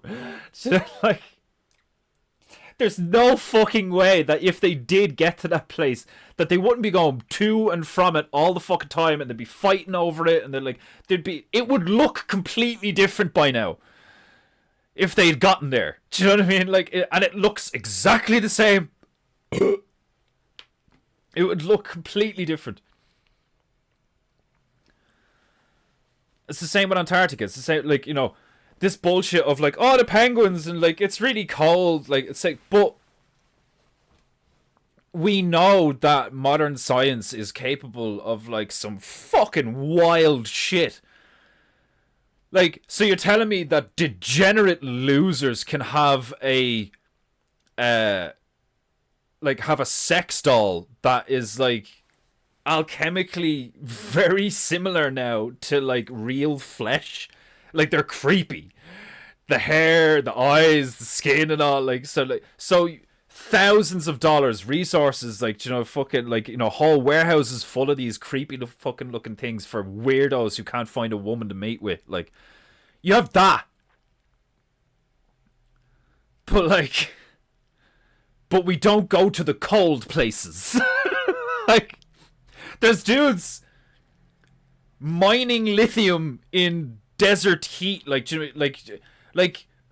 tourists visit volcanoes. You know, like, nobody's turning around and being, oh, it's too hot. It's too hot. It's just too hot. Like, do you know what I mean? We can't do anything with that. It's too hot. No, geothermic energy. Fucking using lava pools and fucking, like, you know, you've ever looked into any of that shit? There's all sorts of fucking scientists being like, how could we use the Earth's natural heat to, like, power things and, like, you know, do all sorts of cool shit with and all. Like, you're telling me that there's not a lot of scientists that looked at Antarctica and they were like, why is it that cold? Why is this whole place so cold? Like, all we did was go in a direction. Do you know what I mean? So, like, is it really, really, really, really high? Well, that doesn't make any sense to me. The higher you go, shouldn't it get really hot the closer you get to the sun? Do you mean, like, there's all these things where you're just like, but the scientist says, and he's wearing the coat, and that's what we were told when we were children. You were told Santa Claus was real when you were a child. You were told a fat cunt used magic and elves to deliver presents all over the fucking, like, and literally did like 1 million B&Es in a night.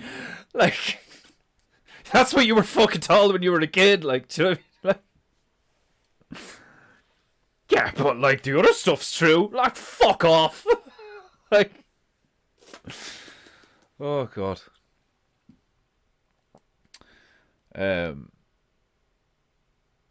Extra gay points if skinny jeans are worn. I don't know how, like skinny jeans, like, skinny jeans, that's the normalization of men in tights. Think about it. Like, like, if you wear skinny jeans, you're bordering on gay. Like, full on gay. Like, full on gay. Like, if you wear skinny jeans, you're a fag. Like, I'm sorry, but it's like, You combine that with ankle socks. Oh god, Jesus Christ, you thinking about it, like that's gay. It's super fucking gay, like. And you had all these guys, a lot of footballers. It was big in the football, like, you know. And all these guys, I've known them. I've had a few friends that, like, like one of them was like my best friend for years, and like, it's really gay.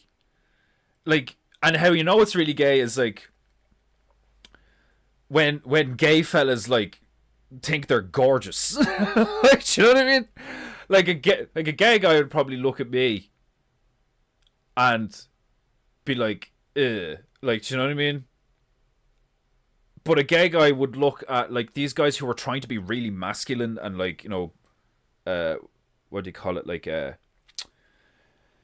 don't know what the word is to describe that, like, you know, that modern, like the modern man, like, do you know what I mean? The progressive modern man who's like, you know, well, like overly groomed and smells amazing and all this fucking shit. Like, it's gay. It's fucking gay. Like, do you know, it's like men are supposed to be like raw, you know, and like dirty and shit. Like, you're supposed to come home from a day's work and like need a wash, you know. Like, there shouldn't be a whole, you know, fucking like I think like there's a part of me that agrees with Vox where it's like, you know, I don't, you know, fucking just a decent cologne, you know, because like there is that musty scent stuff where I'm like, yeah, a decent cologne, sure, you know, if because sometimes, you know, you stink because you're like sweating and you're working and you're like depending on like if you work with certain materials, like if you're a bin man or if you work for like a plumbing agency or something, you're gonna smell like shit all the time. Like, do you know what I mean? Like, it's just funny to me. It's so funny to me. Like, it's fucking man. If you wear skinny jeans, you're a fag. It's just the truth. Like,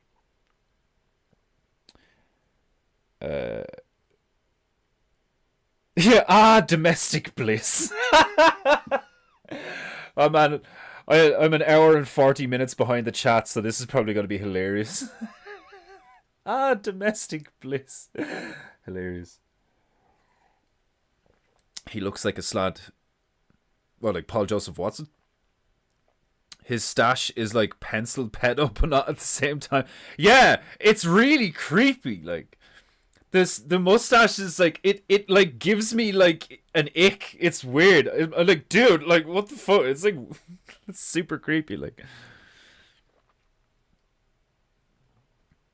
I saw some of that mom son head hands vid too. Oh, it's one of the wildest things I've seen in a while. Cause like the way it starts and all, the like police officer walks up to the property and you just see from the perspective of the body cam, and you can pretty much see all of the 19-year-old young fella's like facial expressions and body language because of how close the police officer is to him and the high definition quality of the body cam, like, and you can hear everything. And it's one of the most insane things I've seen in a while, because it's like he walks up and he's like, oh yeah, cool, all right, it might look a bit nervous, but obviously like police just showed up to his house because his parents, you know, like you could understand there would be a logical explanation for some apprehension or like, you know, anxiety or some shit like that. So initially you're just like, okay, well, he's a 19-year-old and he's talking to a police officer and like blah blah, so like I get that energy. But then when the cop turns around and goes, so like, yeah, like there's been a complaint about something that they found, what did they find? And his energy just completely changes. You can see the moment on his face where he decides to go, okay, I'm just going to be honest. And it's the first thing I said was like, it's like Dwight out of The Office. If you know, you know. Like, and he just goes, what is it? The cop goes, so what did they find? What did your mother find? And the kid just goes, he's like this, he's like, and then he just changes. He just goes, a human head and hands. And he starts doing that really weird psycho serial killer thing where he starts speaking differently. Like, you know what I mean? It's like, when did that happen? And he's like, on the night of the 27th. Like, it's like, it's one of the wildest things I've ever watched. Like, I think like I couldn't stop laughing while I was watching it. Like, I think that's the healthy response to, like, insanity. Do you know what I mean? Like, total fucking, oh my god, like, off the reservation psycho. I think the healthy response is to be like, oh, okay, he's crazy. Like, whoa. Because if you don't see the humor in it, and you just are in horrified awe, do you know what I mean? Like, maybe awe is not the right word. Like, you're in shock. You're like, oh my god, like you're like horrified. Like, that makes you pray. That induces body language and like, that induces a vibration, a frequency of weakness, of prey, of you're not going to be able to handle with the situation. Like, do you know what I mean? Like, nothing pisses me off more. That's not true. Something that really gets to me is when there's like a traumatizing event, a high octane event, and there's just there's always just like, it's like an archetypical, like a typical character thing, like, you know, you see in movies and TV shows, because it's a real thing. There's always some bitch just standing there screaming. There's always a female that just can't handle reality, and it's just like,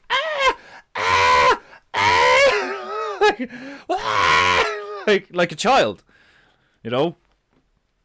And like a lot of that is where you got the male mentality of, like, you know, when you see those like movies back in the like older movies and TV shows where the woman would be saying something and the man would grab her and then slap her and be like, you know, for God's sake, woman, pull yourself together. Like, do you know what I mean? Like, it can be necessary. Like, that's real. That's reality, is when you're actually in a high octane scenario. The people who can maintain their shit, the people who can stay calm and laugh about it and actually perform in the moment, have been made out to be the psychopaths.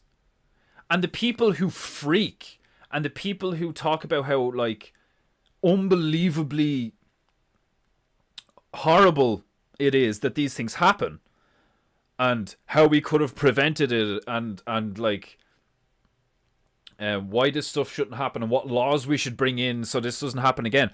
Those are the people who destroy society over time, because they're never the ones that actually deal with it in the moment. Like, they're always the ones that, like, are so fucked up about it and like won't let it go, that they need to alter the framework of reality so that never happens again. Do you know, like, that's a fear response. Like, I look at these things, I look at these scenarios, and I think about these things, and I'm just like, I look at my behavior in the past, and like how sometimes people have accused me of being like cold, and like, you know, like I have an intense look about me. Do you know what I mean? Like Papa J was like, it's the eyebrows. Like Scouse said the same thing. Like, I look like I would kill you because I have like an aggressive, like, mean face. Potentially, like, I can look quite happy and, like, you know, whatever, but like the overall physiognomy of my face is like berserker, like Viking war, like frown, fucking all that shit, like. And like, typically that's like that's quite attractive to women. The angular, you know, expression of aggression, the stoic look. You know, I could be on a coin, but like, that's what a man's supposed to be. That's male energy. Angular, forceful, capable of destruction and violence. Like, to the point where we like it. We enjoy it, you know? But it's like, it's just like anything else. Like, it's like the same way the empathetic, compassionate, understanding nature of a female can produce a fucking soy boy beta cook rapist because she never puts any boundaries up, and she's like, oh, he can do no wrong, he's just my baby. Like, it's everything's wrong. Like, everything's not the way it's supposed to be. Like, we're not natural anymore. You know, we're not behaving in a manner that like actually suits what and who we are.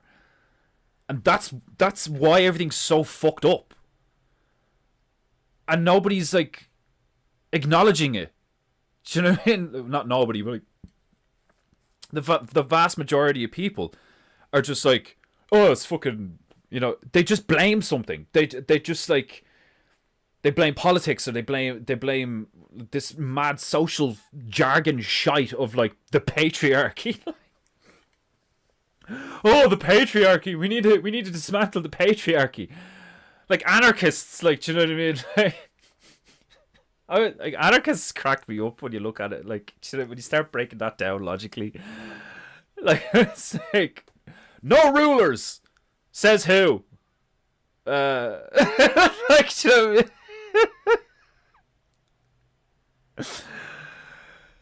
The idea of anarchy is actually hilariously retarded. Like, it's so funny to me. Like, no rulers, says who? Oh, you got me there. Like, why should we have no rulers? 'Cause oh shit. Like,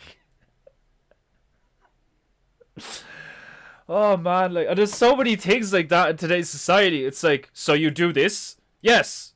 For these reasons? Yes. And you think this is good? Yes. And you wonder why you're on medication, obese, and single? Yes. You know, like those type of people, you nearly like hand them a sex doll brochure. Do you know what I mean? Like, society's better off with you just shagging rubber. I'm sorry. like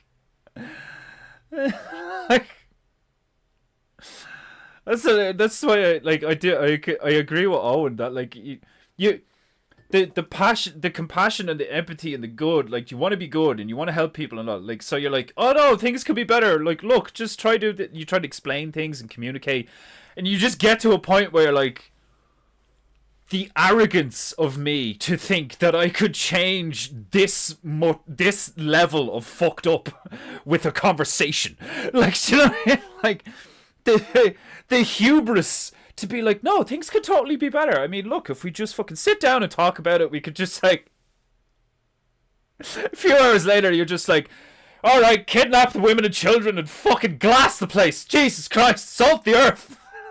Like, it's fucking wild. Oh, same with Cletus McFarlane. Love his show, but he sells anything and everything, including the gambling nonsense, AG1, blah blah. Like, yeah, buy this and your life would be great. I don't like, gambling's a weird one. Like, I agree, like, children shouldn't be gambling, like, especially with money and shit. Like, and obviously gambling's like, from what I've seen, a horrific state of affairs to lose yourself in. From what I've seen, I'd nearly prefer being a fucking heroin addict than a fucking gambling addict. But it's a game. We're currently watching Squid Game season 2. Really cool show. Really, really fucking cool show. I've seen the first 4 episodes of season 2. Really, really good. I love the whole, like, the way he there's a scene where he gets a bunch of homeless people to choose between a bun and a lottery ticket. He's like, do you want the bread or the lottery? You can only pick one. And it shows 6 people in a row picking the lottery and losing, and then one guy immediately just takes the bun and eats it, and then it shows like another 2 or 3 people and they all take the lottery ticket. He buys something like 50 buns and 50 lottery tickets. And by the end, he's still got like 48 buns. So he dumps them all in the middle of the public area where he is, and he just stands all over them.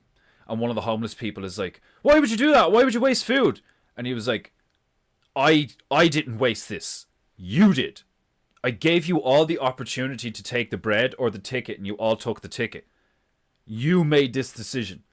And like, between my own internal like conflicts and struggles, and then becoming aware of Owen Benjamin, and then becoming a bear and getting involved in the community and like making connections and stuff like that, and like, so the last like 7 years of my life, roughly, right? The whole concept of free will and victim consciousness and stuff, like, Owen's right. That is like essentially the main root problem with a lot of this. Now, when you get more in the weeds to it, it's like, yeah, but like, ignorance plays such a huge part, because it's like, if the person isn't aware of the reality of the situation and what they can actually choose, then can you act? You know, can you punish them like that? Can you treat them like that? Is it right to treat them like that? I think not. I think that's actually the moral of the story of something like Squid Game, where it's like, the person because think about the character, the person trying to make that point to those people of like, you chose this, it's you who's bad, not me, is essentially what it's like. It's like Satan embarrassing humans, evil embarrassing humans through a game, and then demeaning us and berating us from a moral high ground, even though most of the time it's ignorance. Now, because one person chooses the bun and not the lottery, you're like, yeah, but not everyone, like, some people do just pick the bread. So it's like, man, logicking all of that shit out is like fascinating and exhausting at the same time. Like, what is the answer? What is the truth? Like, is it just down to you and your choices and your free will? Or is that like I'd be interested to know is like, if your heart gets weighed against a feather, like when you're judged at death and stuff like that, it's like, how does that process actually work? Did they take into account how much you've been influenced? You know, like, do they look at your heart and they go, okay, well, this heart in this scenario, yeah, you did okay, but this heart in this scenario, Jesus, you could have done a lot better than that. You know, like, what if it works like that, where it's like, yeah, you did a lot of fucked up shit, but look what you had to deal with. Like, I can imagine a situation like that. I can imagine a situation where a benevolent God or whatever would be like, yeah, don't get me wrong, like, you did some wild stuff, but like, I know your heart and you're not bad. You know what I mean? Like, that's why we're playing this game, is like the trials he puts in front of you guys are really fucked up, like, don't get me wrong, but I have to let them happen because otherwise we can't play the game, like. But I wouldn't be surprised at all if God, like, would turn around to you and be like, no, dude, like, trust me, I know, this shit's really fucked up.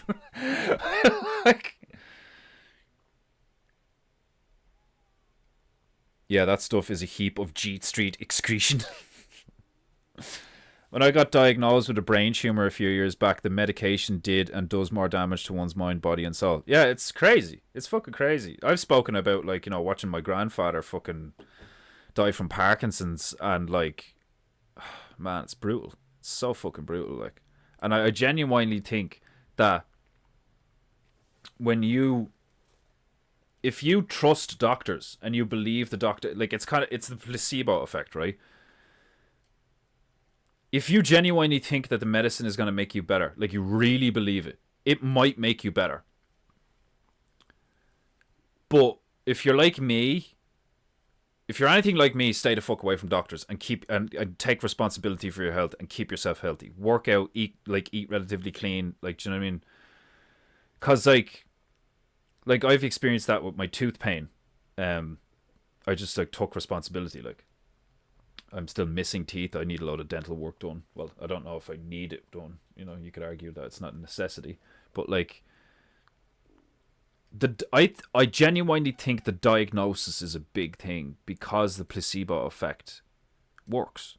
So when a person of authority, a doctor you trust, tells you that you've got something that's going to kill you, like a tumor or a cancer or something like that, like, I think that's what makes it real. I think that's what makes it kill you. Is you being like, oh shit, I have this thing and that's bad, and like, I believe that to be real because this person just told me. I think believing in a diagnosis like that is just as potentially lethal as a gunshot, like somewhere on your body. Like, there's people who survive shots to the head. Like, do you know what I mean? I think your mental, like, it's, our minds are so powerful. So you have to be really careful with that shit. I do not trust mainstream medicine. I just don't. What I trust is old medicine, old knowledge that's been proven right again and again and again. Movement is medicine. Move your body.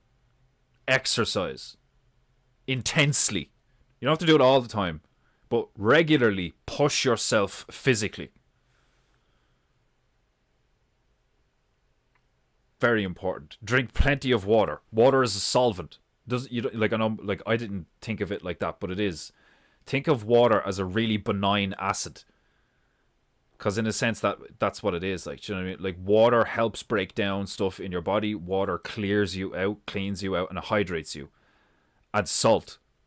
Water and salt. You need salt. You need enough salt in your body to allow the electricity, the bioelectricity to move through your body. You need water. You need salt. You need fucking butter. You need fat. You need, like, you need all the stuff that they're telling you that is, like, bad for you, like red meat and fat, all this shit. Like I know there's an argument for, like, the Dr. Narco Longo, like, you know, vegetarian kind of thing. Like, I think that's only viable in an environment that's tropical.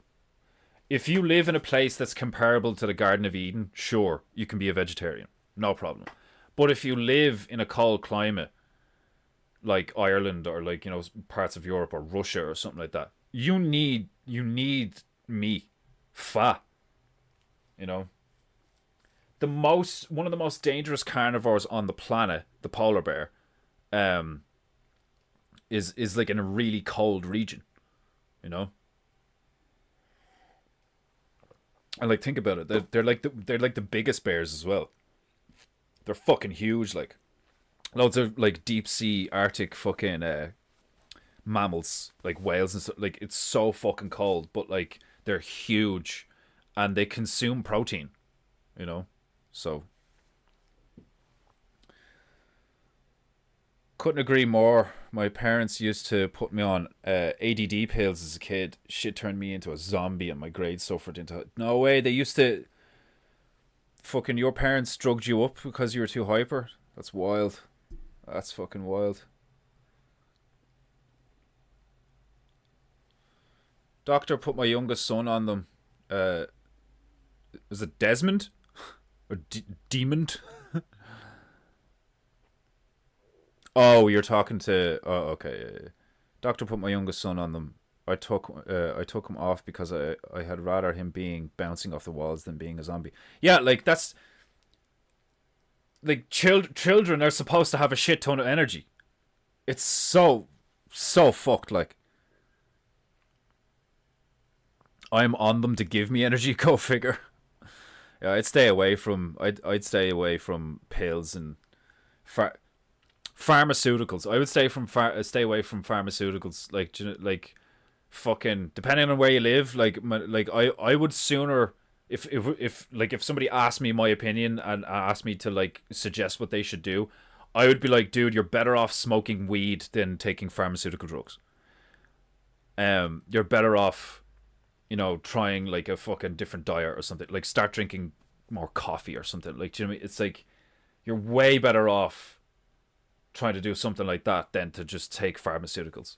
You've no fucking clue what these things do to you, and like, if you even try to fucking investigate it or get an explanation from a doctor, you're gonna get all of this fucking scientific medical jargon about like, oh well, it mitigates the fucking hormones and glyphosates in your body and fucking like there are all these names for things that you don't understand. Like, do you know what I mean? It's like, it really is just priesthood. Like, do you know what I mean? Like the fucking the priest class. I know something you don't know, so you need to listen to me, and I can't explain it to you in a couple of minutes because it's too complicated and you wouldn't be able to understand. That doesn't make any sense.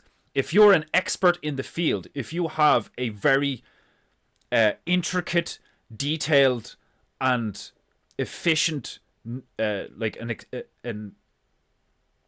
you excel in an area and you have like detailed knowledge about the inner workings of that area, then you should be able to articulate the basics or the gist to a layman, to somebody who doesn't understand. That doesn't make any sense. Oh, it's so complicated. Like, I don't know if I'd be able to explain it. It's like, that's so you're admitting that you're intelligent enough to memorize and regurgitate data, but you're not actually a professional or an expert or a master of your given craft or area of expertise, because you can't even explain it to someone who is outside of your fucking Venn diagram of bullshit. That to me shows a lack of intellect, a lack of an ability to like process information in a more refined and simpler manner, which is like a distillation of information. That's why we use signs and symbols, Like if you're driving along and you saw a fucking sign and it was just a big white box with black letters on it, and it said, please slow down to approximately blah blah blah miles an hour when you come to the fucking resting point of this current junction that you're currently coming up to. Like, there's no way. Like, it's red and it says stop. You stop. Like, do you know what I mean? It's the distillation of information. Like, it needs to be quick, to the point, instantaneous. Like, do you know what I mean? It's like that's how a captain is able to make decisions on a ship. He trusts that everybody's doing their job, so all the data just like moves up the fucking pyramid, and then at the head of the pyramid he can just look at the data real quick, and at a moment's glance he can make an immediate decision on what to do in that given scenario, because all the parts are moving correctly, so that he can go, bam, we're going this way. Like, oh, it's so infuriating. It's so frustrating being someone like me who's like, I'm fucking a gamer stoner from Ireland. Like, do you know what I mean? Like, I spent most of my 20s just playing video games, in and out of jobs, smoking a shit ton of weed. Now I'm trying to be an independent artist, like, like slash streamer or whatever, like, and succeeding to a degree. We'll see how this goes. But like, the fact that I can see it really frustrates me. Do you know what I mean? Because I'm like, I look at myself and I'm just like honest and objective about it. I'm like, I'm nothing in the grand scheme of things. I'm so ignorant. I do not have, there's loads of shit I don't know. There's loads of shit I haven't experienced. I'm incredibly fucking ignorant. But the shit I have experienced so far, and the shit I am capable of comprehending, like, I don't consider myself to be very intelligent. Like, do you know what I mean? Like, I don't look at myself and I'm like, oh yeah, I'm really intelligent. If I was really fucking intelligent, I'd be good at making money. I'm telling you now, like, like, I have a profound, like, moral, internal conflict between my intellect and, like, my feelings and all these fucking shit. It's like, if I was really fucking, like, if I was a genius, I'd be better at making money, I'm not that intelligent. Like, I'm not. I'm just intelligent enough to know some shit, and to know, to get that feeling, the gut feeling when you're like, something's up here. I'm being fucked. Like, what's going on? Like, that's really all it is, you know. And then on top of that, I have the, like, I suppose you could describe it as like arrogance and pride and ego, for someone like me to turn around and go, that is wrong, fuck you, I'm not putting up with that. It's like, who are you to say such a thing? Like, I get it, but it is fucked up and wrong, and you people suck. Like, and I'm right, like, and I know I'm right. I know I'm right, like, because I'm not lying. I'm not, like, it's hilarious. It's hilariously frustrating to look at all of it function, to look at all these people making decisions and having opinions and fucking, like, you know, like businesses and contracts, and you can't say this, you won't get the money, and like the sponsorships and all that shit, like, and it's just like, why can't you people just be honest? Why can't you just make a good product and sell a good product? Why can't you just provide a good service? Why can't you just do the right thing? Just do the right thing. It's not difficult. It's not. Like, no, you always have to fucking, like, find a loophole or a shortcut or some kind of, like, ability to get the same reward from less effort, or, like, it's mad, like, it's fucking mad. When people were wearing masks, they looked pleased to be wearing them. You could see it in their eyes.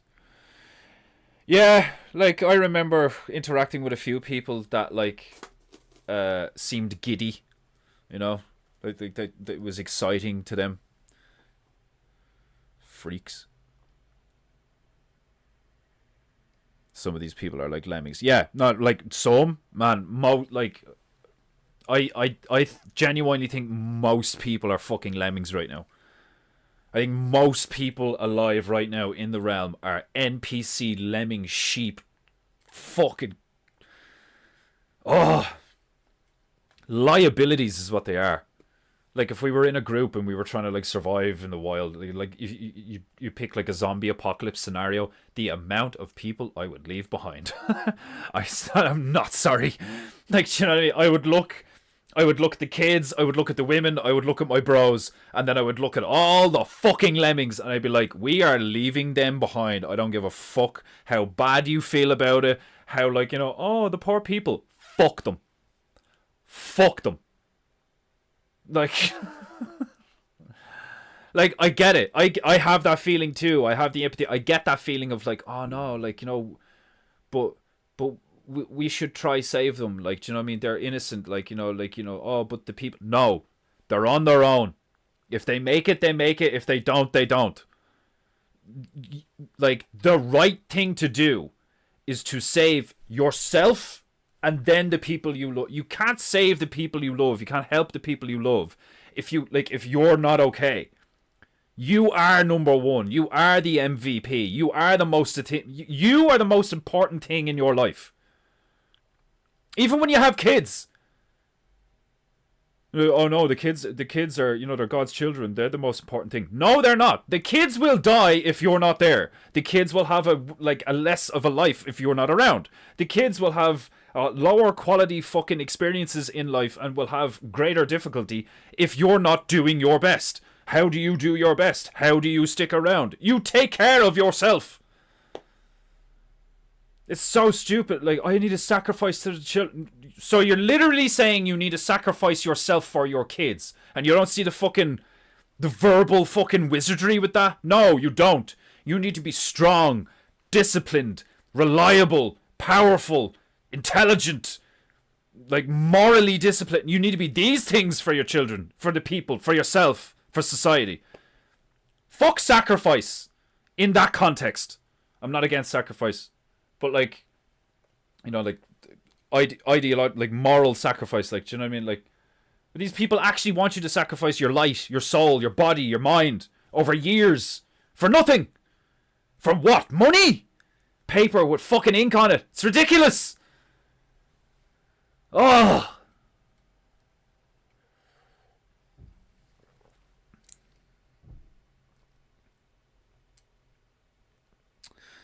I had trouble breathing. Why, when you had the mask on? During COVID? Ugh. All that fucking mask shite. If you're going to take down the statue of Thomas Jefferson, at least replace it with one of Aunt Jemima. Yeah.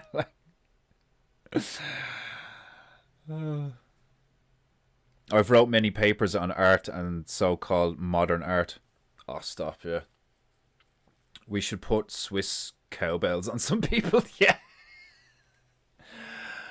Some people, like, they're not wrong in a sense. Like, some people, that's why you have to let them choose it.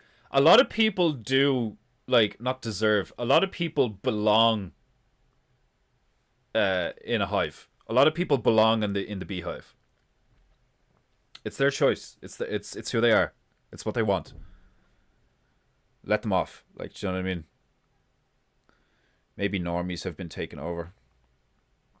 Yeah, I don't know. Like I did, like even if I'm right, which, you know, yeah, like I'd bet 50 quid on it or something to see if I was right. But like, even if I'm right, and a lot of this insane behavior is a result of some kind of like parasite, that is advanced enough to manipulate us into thinking that it doesn't even exist. Although I think it would be more like, I think the more likely scenario is that we came across a parasite that has the capacity to drastically alter the inner workings of the human mind and nervous system in whatever way, right?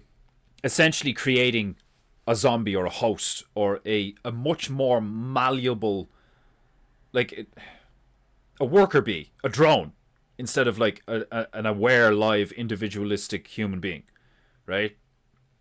I think it's very likely that we came across an organism like that, and the powers that be, have used it as a weapon. And that might be where the whole cult control thing comes in. It's like they pick particular people in who have gotten into positions of power or whatever like that, and they're like, oh yeah, it's, you know, time to do the ceremony or whatever, because we're gonna make you, you know, Pope or whatever, like that, you know, like, or come to the Antarctic and like we have a meeting or whatever, and they put one of these things in you and they put it behind your eye. I don't know, maybe they do just get punched in the fucking face. Like, that'd be hilarious. That'd be the funnier one. But like, I think it's quite likely that, like, the whole one of us, it's like, I think it's very likely that there are humans, and then there are humans plus. You know the way you have Sky and you have Sky Plus, or you have, like, you know, you have a channel, you're like Bravo and Bravo +1. I think it's very likely that the reason why everything seems so fucking crazy and so disjointed, and we're like, what? How did we get here? Why are people so fucked up? What's going on? Is it evil? Is it nihilism? Is it narcissism? Is it a sickness of the mind? Is it just ideological insanity? Like, what is it? I think it's very possible that it's actually a parasite. I think it's very possible that that parasite was discovered not that long ago and has been used to essentially subjugate a large portion of the population. Or maybe even just a few. You know, maybe it's not that many, like, maybe it's not widespread. Maybe it's just a few. Maybe it's 50% of, you know, people who are really high up in the pyramid. Maybe, I don't know. Like, I think it's very likely it's actually an organism. I think it's very likely that we came across something in the ice that was very old, long forgotten about, maybe even put there by us or someone else. Like, because there's all sorts of myths and stuff like that where, like, they say that the serpent, the dragon, the devil, or like the Titans and stuff like that. So it's like the children of the Nephilim or the Nephilim or whatever. Like, some kind of enemy that we had has apparently been imprisoned somewhere in the realm. And there's, like, you know, myths and legends of, like, it will be loosed upon the earth and it will get out eventually. Or somebody will let it out. You know? Like, I think all of that stuff is way more real than people think. Like, people are concerned about, like, oh, drones, Ukraine, fucking China, like, invading Taiwan. Like, Russia's going to invade us, like, and just take us all. It's not going to happen. It's not going to fucking happen. Like, all of that, like, huge militaristic maneuver shit is just as much mutually assured destruction as people firing nukes at each other. Starting a war is not a good idea. Do you know, like wars are, it's crazy, but like, don't get me wrong, like, war is entertaining. It is. It's a game. War is an entertaining game. It's even more entertaining if it's not real and nobody's actually dying, because then you can play it again and again and again and again. But like, it's a fucking game. It's an entertaining game they're playing. And like, it's the highest stakes. It's your life. You're gonna kill other people or you're gonna die. It's wild. I don't understand how, like, don't get me wrong, I do. Like I get the whole, like, I'm doing it for my country, I'm doing it for my family. I think most military men are retarded. Because if you have to rationalize murder, then there's something wrong with you. And now, that's not to say if an invading force showed up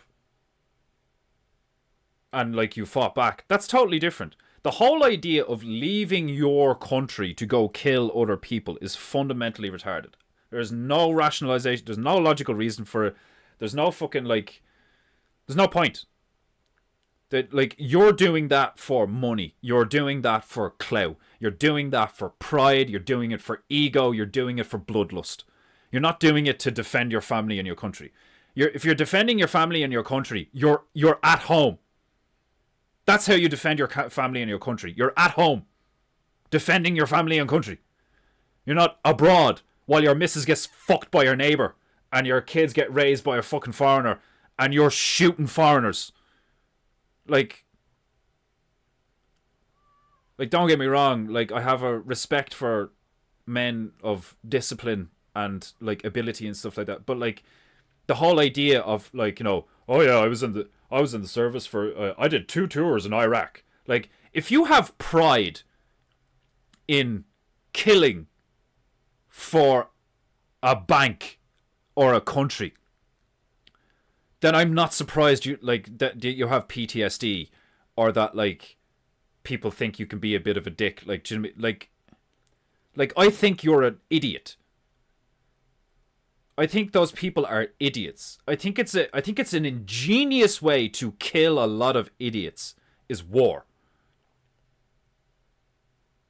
It makes no sense. Nobody wins. Like, even in the ideal scenario that 2 opposing forces meet in a field to go kill each other, and one side doesn't lose a single man, and they butcher the other side. What has like, K Bono, like, who benefits from that? Like, realistically, like, you could immediately be like, oh, you're going to get all their women and resources. Is that a good thing? If you've got access to all their women and land and resources, like, so now you're responsible for all that. Can you take on that responsibility? Do you guys not have wives and homes and resources at home from where you came from? Or are you just a roving band of, like, is it like a Mongol horde? You know what I mean? Because even then, it's like, oh, so we're just going to, like, pitch a tent and then move to the next spot and kill everyone and rape and pillage and take everything, and then pitch a tent and then go to the next spot and then rape and butcher and kill and pillage everything. That's not sustainable. That will eventually, like, you're either so good and so efficient that you take over the whole fucking, you kill everything and rape and pillage everything. By the time you get to the end, the people that you killed in the beginning, like, there would be, like, new people there. Like, I don't know, maybe I'm just, like, insanely autistic. I just don't see the fucking point in most of it, like. We're in Panama, Dick Fordu. We're in Panama. And yeah, like, I know you guys can't really see from where you're sitting, but the experimenting that I've been doing with the paint in terms of the glue and the powder and different ratios of water, glue, powder, to try and get that matte finish. There's still a bit of a shine to it. And the paint becomes very transparent, which makes sense because you're not putting any more pigment in it. You're just like thickening, using a thickening agent, and then like an extender and stuff like that. Like, so it makes sense that it's it's not it's making it more matte, but it's not making it opaque. And y'all know I love matte and opaque. So what I was thinking was that easy solution to my personal problem with my preferences on PEINTEINGU is I could do the first layer of a painting in the basic acrylics because I've loads of it. I should use it. Like, I have a shit ton of it. Like, and then upon doing the first layer and the basic setup in basic acrylics, I can then go over it in gouache. And that would make sense because it means that I would actually be using less gouache because I'm just doing one coat over the basic acrylics. And then it would have a matte chalky finish because the second layer is gouache. So I think that's the next thing I'm going to do is I'll set stuff up with the basic acrylics. And then once stuff is in place and set up, I will go over the whole fucking thing with gouache. And we'll see how that works. Because the main thing, like, the transparency is actually not my main issue. It's the shine. It's the glare. It's the light reflection off the plasticky finish. Because it's not happening up here because I use this stuff. This stuff is comes out of a tub that I have over there. It's like, it's similar to this shit. This stuff that actually does have a little bit of a shine to it. But the like really thick, like it even says that on the side, like opaque, like, it's got that beautiful like chalky, real thick finish to it and all that doesn't catch the light. Which is, of course, very important when I'm doing a fucking stream where I have a fucking blinding sun bar behind the fucking laptop, like, facing the painting. So, but yeah, the shine is the main thing, my main issue, my main obstacle. So if putting a layer of gouache over everything would eliminate that, then Bob's your uncle. Problem solved. Yeah, The Thing, another good movie that's set in the Arctic. Think about this, right? You know the way Owen's like breaking down movies and symbolism and all shit, like, what I've noticed over the years, because I have the same kind of mind,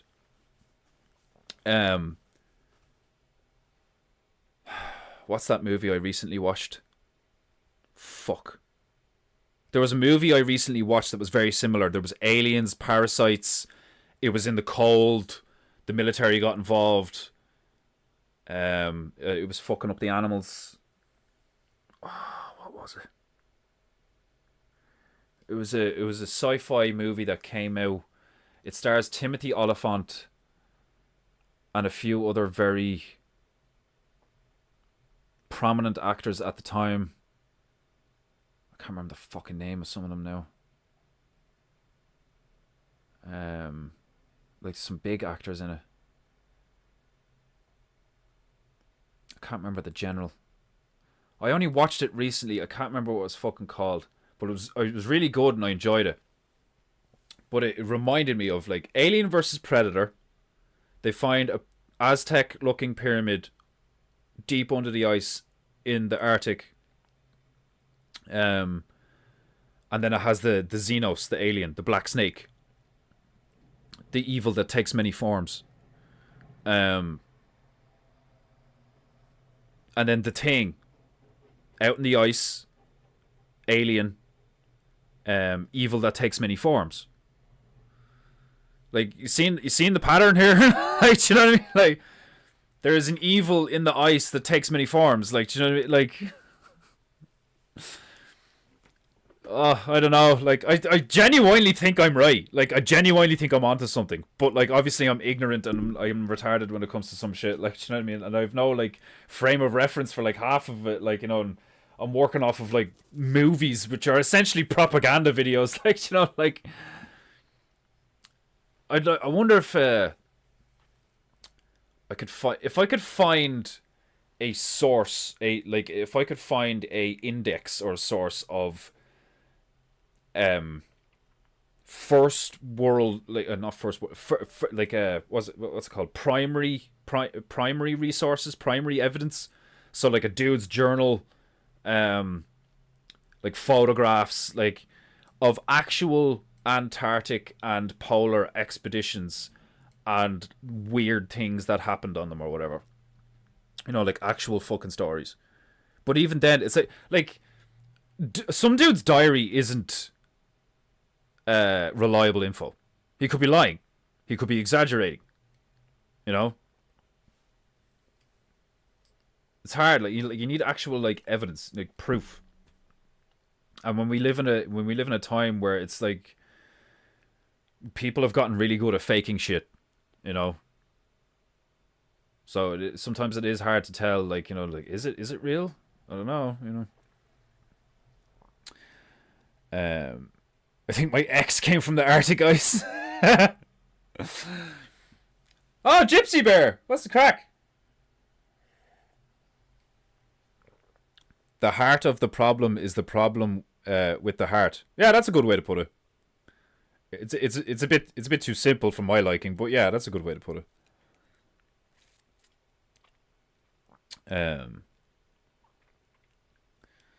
It like the main issue is the emotions, the opinion, the ego, you know, is like the main issue. Because if it was just logic, then stuff would just get solved. Oh, excuse me. Don't blame your gravy bars on me, Defender. Yeah, it's probably, my mind has probably just been like triggered by the stuff I'm watching. And I just have a lot of shit on my mind. The Day of the Triffids and The Body Snatchers are both classic movies. Yeah, like, there's loads of them. There's loads of like possession, host, fucking parasites, fucking. There's loads of them. Like, I've never seen an Eskimo eating fruit and salad. Yeah. Eskimo eating a fucking tomato, like, it's not happening, like. And like Eskimos look like they have great skin, you know. Anytime you see fucking these people who live in the snow, the Inuits and shit like that, like, they have great skin and like clear skin, and like some of them are like good looking, like, you know, they've got that Asian symmetry and stuff like that. Don't get me wrong, some of them are fucking really ugly and nasty looking too, but like you get that everywhere. Like, there's really ugly and nasty looking people in every group, and there's beautiful looking people in every group. There's morally reprehensible fucking fucktards in every group, and there's absolute legends in every group. There's an exception to every rule. Are you suggesting warehousemen stink? I'm not suggesting anything. I'm straight up saying it. I used to be one. There's an odd scent when you combine the sense of you've been sweating all day because you've been moving stuff all day, and then the smell of stale cardboard, and then the smell of cleaning equipment.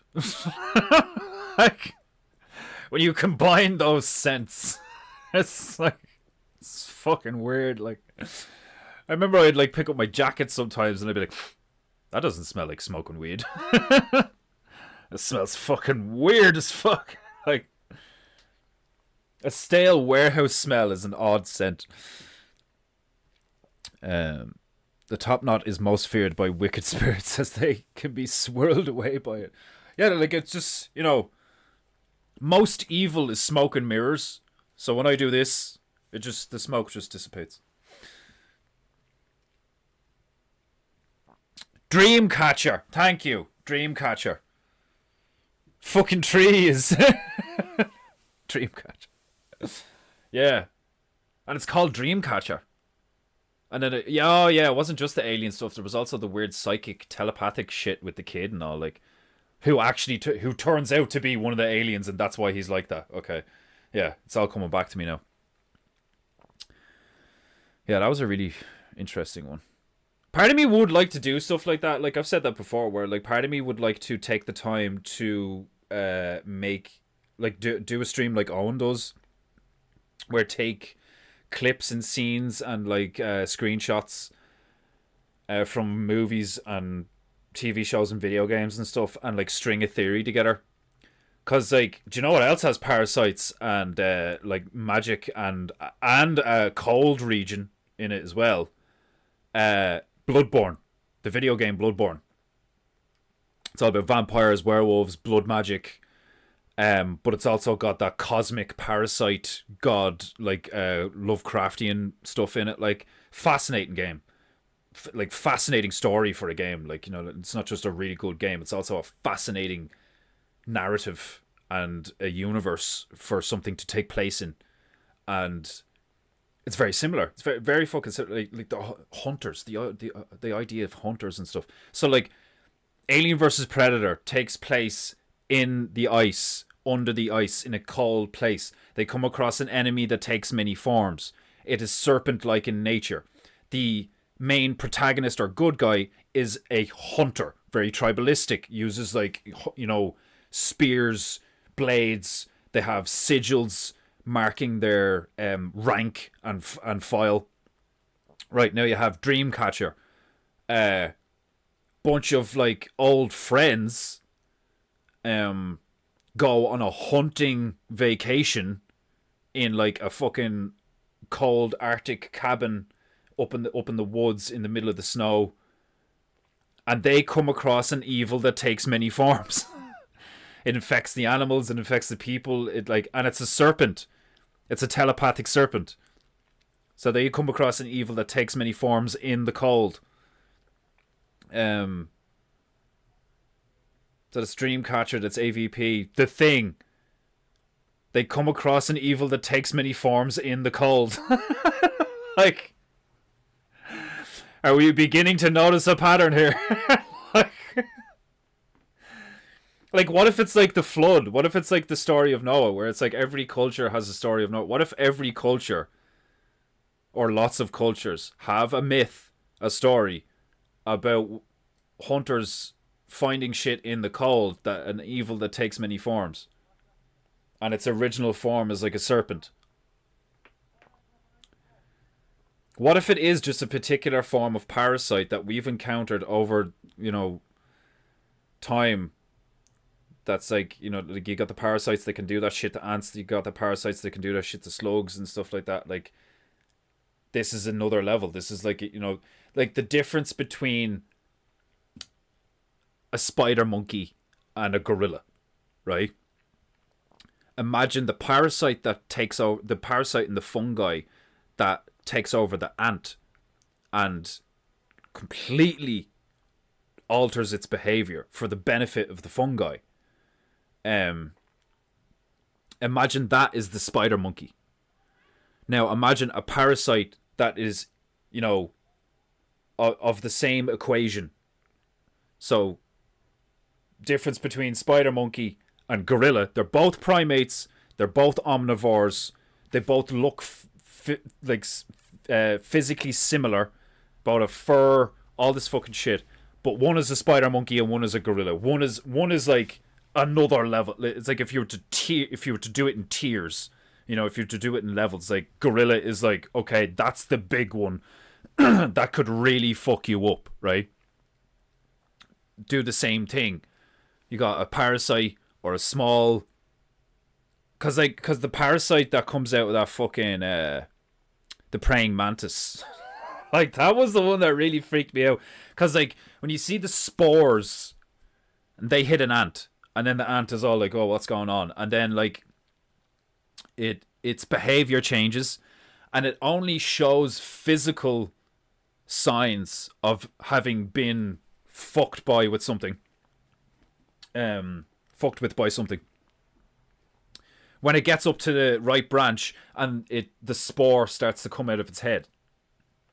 So, and I think it's the same with the slugs. The slug will look the same and behave differently up until a point where it looks drastically different. And that's to attract birds to eat it so that the parasite can propagate. So you take the same idea, but you just you take a bigger, badder parasite.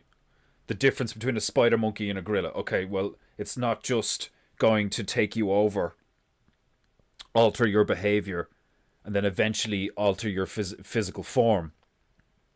And it's like, it's not tiny, microscopic, or like this big, or like a worm or whatever.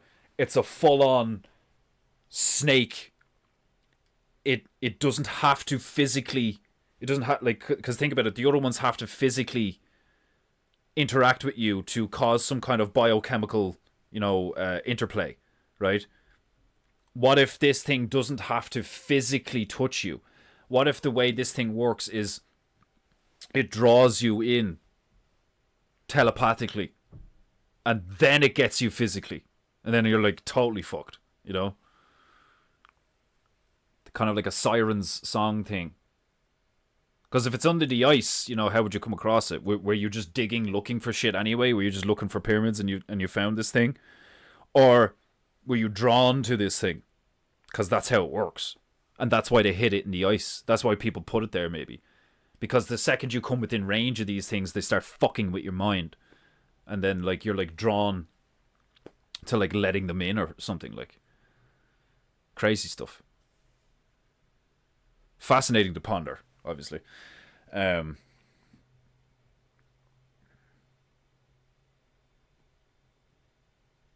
But we build snowmen. Maybe building snowmen is a form of lost worship. We build snowmen. I wonder when that started. That seems like just a pagan thing, maybe.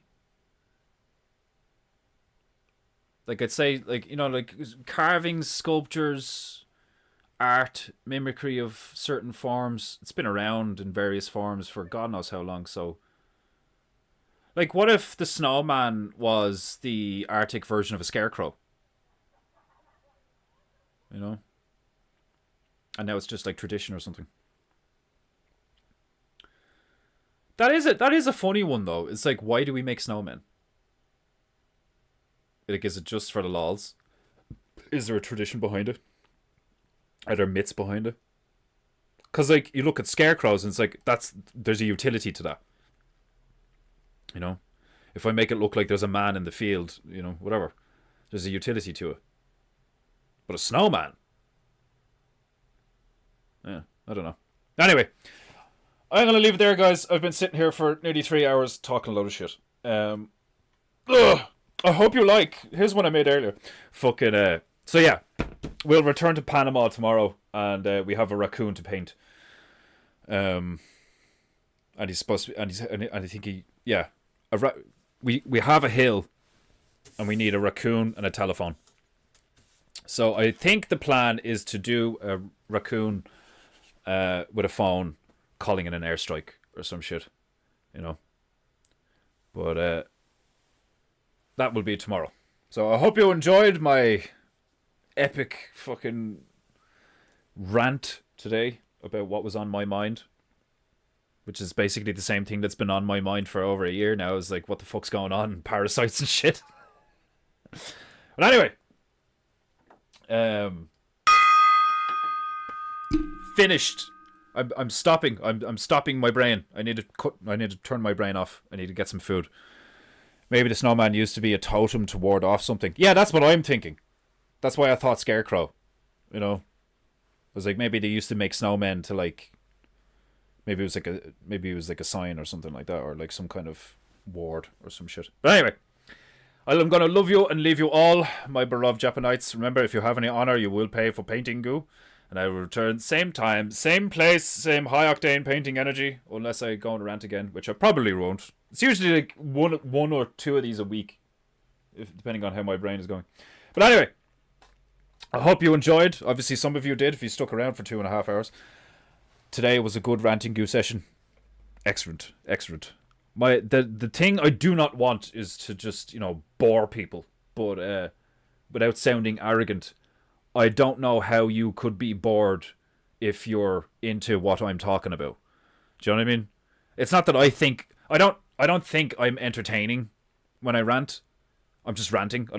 But I know that I can hear other people rant and it's entertaining. But yeah, the stuff I think about, I don't see other people talking about it. So I want to talk about it. So here we are talking about it. You're welcome. Thank you for watching. Thank you for sticking around. Gravy balls have been exercised. Yes, I had gravy balls and they have now been emptied. Not really. I could keep going. I could make more coffee and keep going. But I have shit to do and I need to eat dinner. Right. I love you all and leave you all. I will see you tomorrow, 3 p.m. GMT, usual time, usual place, all that shit. Sayonara, much love.